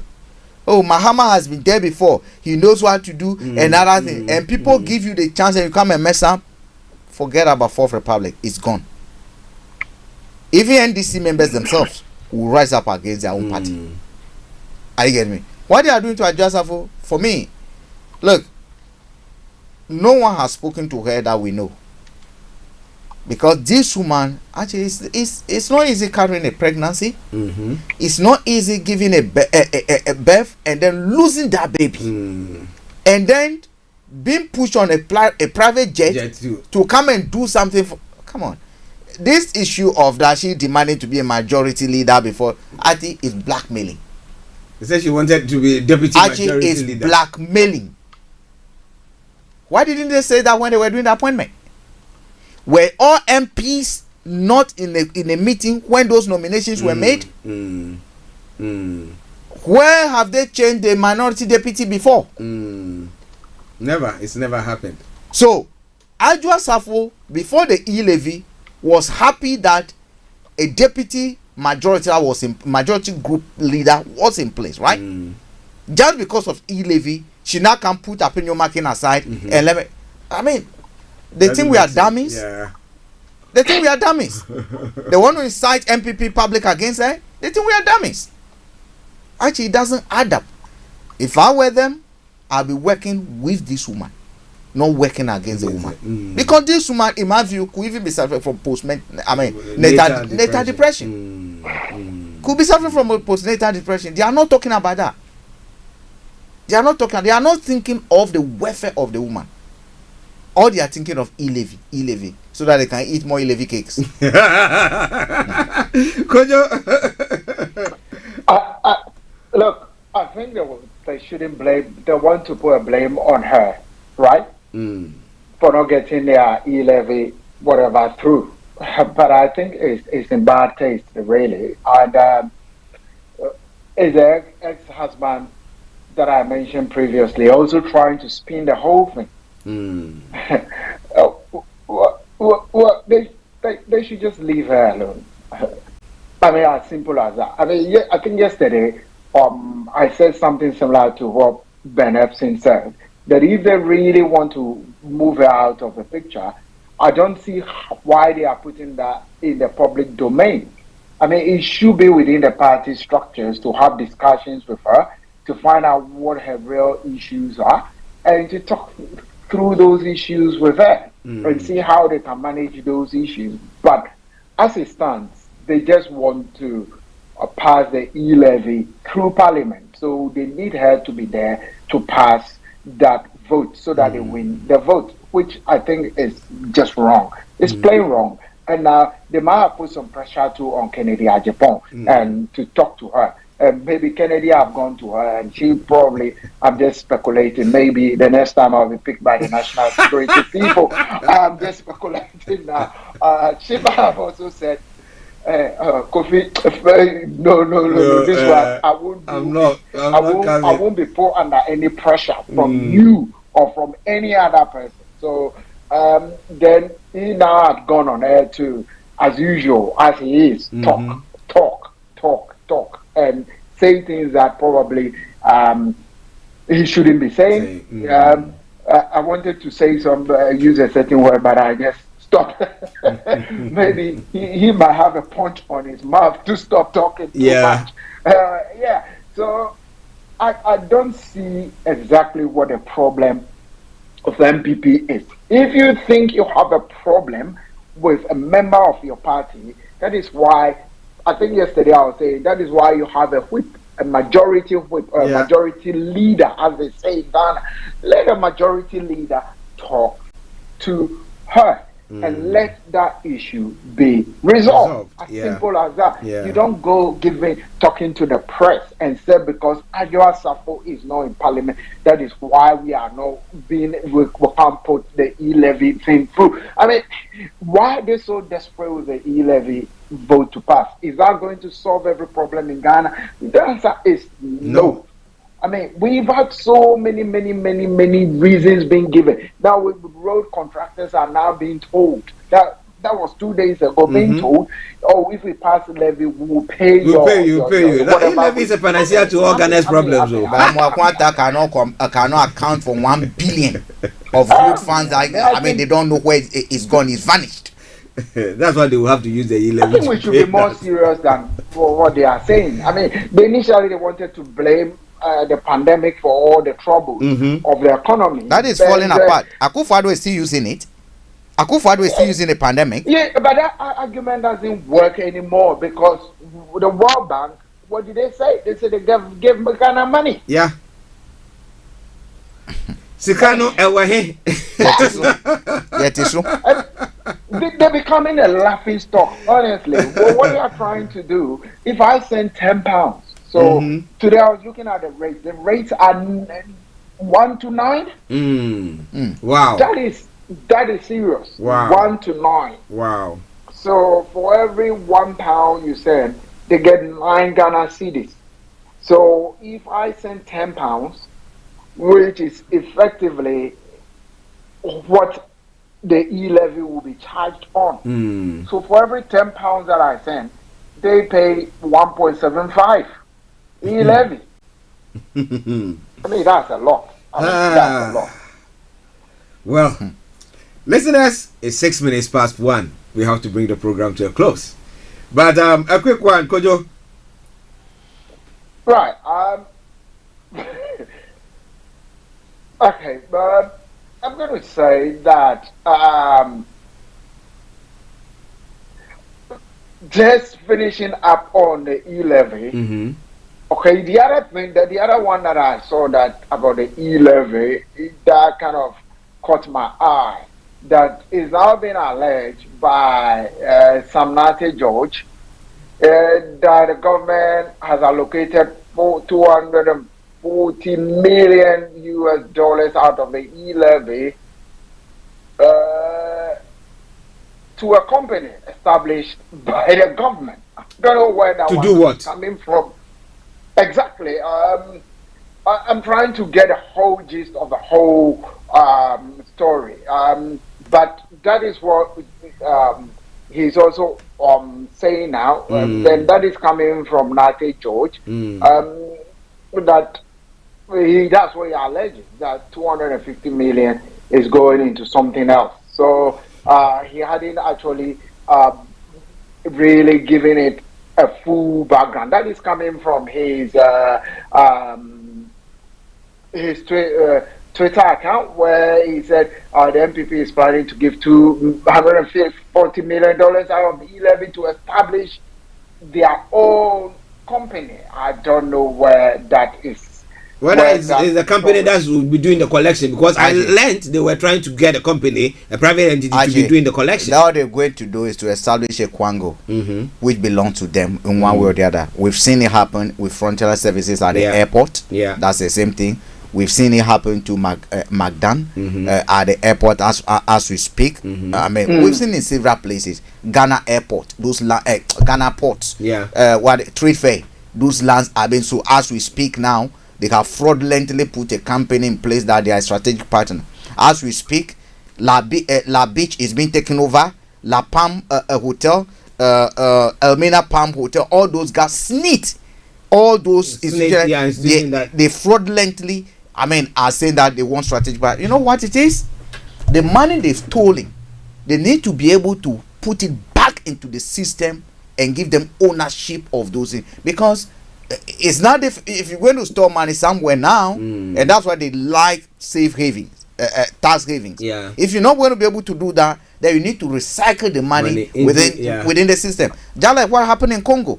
Their port management, they brought Chinese there, some Chinese prisoners to come and manage the place, but the money that was coming, claiming it was from Chinese, was from the same that the same thing that they are doing in Ghana. Strategic partners, they will come, the money will be coming from the money they've stolen. So at the end of the day, they see there they've used your money to buy your asset. Look, they've come to your house. They've actually stolen your own condom. They've used to rape your wife. They've shut the door and they say before you can come out, you need to be paying me. That's what they want to do. Yep. Okay, gentlemen, I have to say thank you very much. Kojo, thank you very much. We'll catch up later, and to Mr. Frank Davis as well. Yeah, thank you very much. We're going to come off with drooms. So some of us are going to become drones. When you see me flying, I'm practicing. Okay. That's how we bring the program to a close for today. It's been a pleasure coming your way once again. Every time we come your way, we know you are there. You're holding our backs, pushing us forward, and that's why we wake up every morning and we want to come have that pleasure with you. And we want to say on that note, have a wonderful weekend. But in line with the demonstrators yesterday in Ghana, who were the demonstrators? They Fix the Country group that was on demonstration. I'll bring you my Fix the Country tune to say have a lovely weekend and take good care of yourselves wherever you are.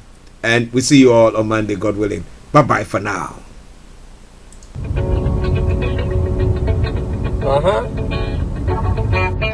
Hungry man say fix the country.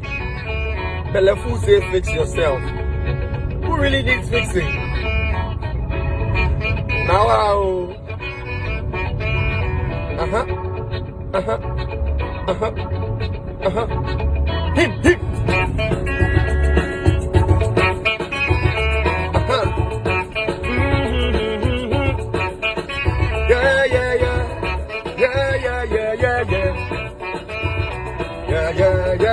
Yeah. Come on. Country hot. Country hot. Plenty no get what to eat.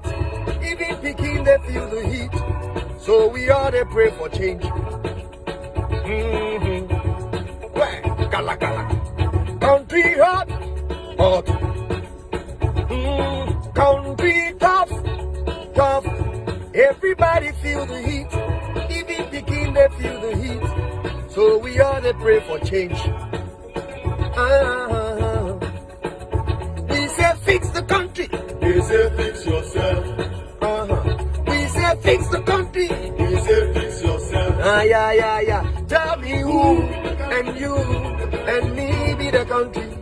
Fix yourself. I agree. We say fix the country. They say fix yourself. They say fix the country. We say fix yourself. No. Tell me who, tell me me, tell me you be the country. Fix yourself. I agree. Water plenty, mumu be thirsty. Water plenty, mumu be thirsty. And we get to go to plenty cocoa, but we still they borrow they go to get a job. It be whom you know. We live like crabs in a barrel. Shayo, rupa beshi and low. Hey, we say fix the country. They say fix yourself. They say fix the country. No. Hey, tell me who, tell me me, tell me you be the country. Fix yourself. I said now you great. We say fix the country. They say fix yourself. They say fix the country. We say fix yourself. Hey, tell me who, tell me me, tell me you be the country. Fix yourself. I agree. Your minimum wage be hand to mouth. The government know the pay for months. From the same pay, picking go chop. The fees go come. Yari at the ball. And civil service.